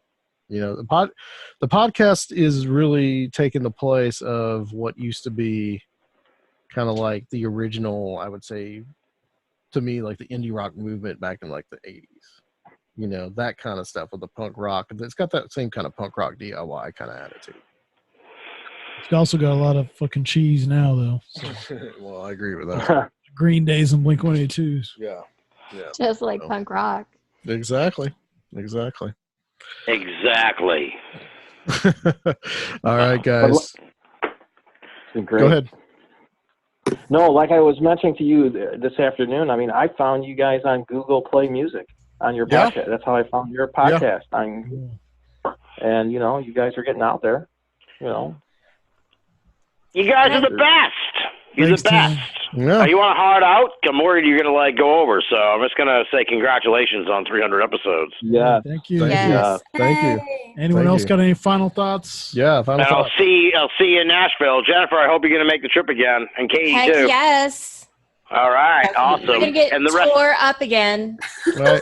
One thing Oh, I want Jennifer and Katie to do, and Daniel, if you're a fan of Where Did the Road Go, y'all need to. I'm working on it. Y'all need to pressure Soraya to get his butt here. Yes. Please come, Soraya. Yeah. We should show up at his house with baked goods and a bottle of wine and be like, get in the I car. know where he lives. We'll go there. There you go. All right. Congrats, guys. I'll see you all in Nashville. Can't wait. Thanks, y'all. Absolutely. Love y'all. All right. Congrats. Hey, Thank you, everybody, for joining us. Stay with us real quick, guys. We're going to close out the show. I want to thank all you guys for being here tonight, being a part of this. For everybody that's out there listening, thank you for listening to the 300th episode. Remember, Patreon is there. www.patreon.com/Conspirinormal. You can join for as little as $1. We are doing now weekly. We're doing weekly installments on that now, and so there's going to be much more there in the near and far future. Remember, like we just said, Strange Realities Conference, September 25th, 26th, and 27th here in Nashville at SIR Nashville. We will have more information on that coming soon, and we are shooting to get tickets up by at least the middle of March. So please join us there. All right, guys, that's it. Thank you for joining us on this very long but very productive and very awesome special 300th episode of Conspirinormal. Normal.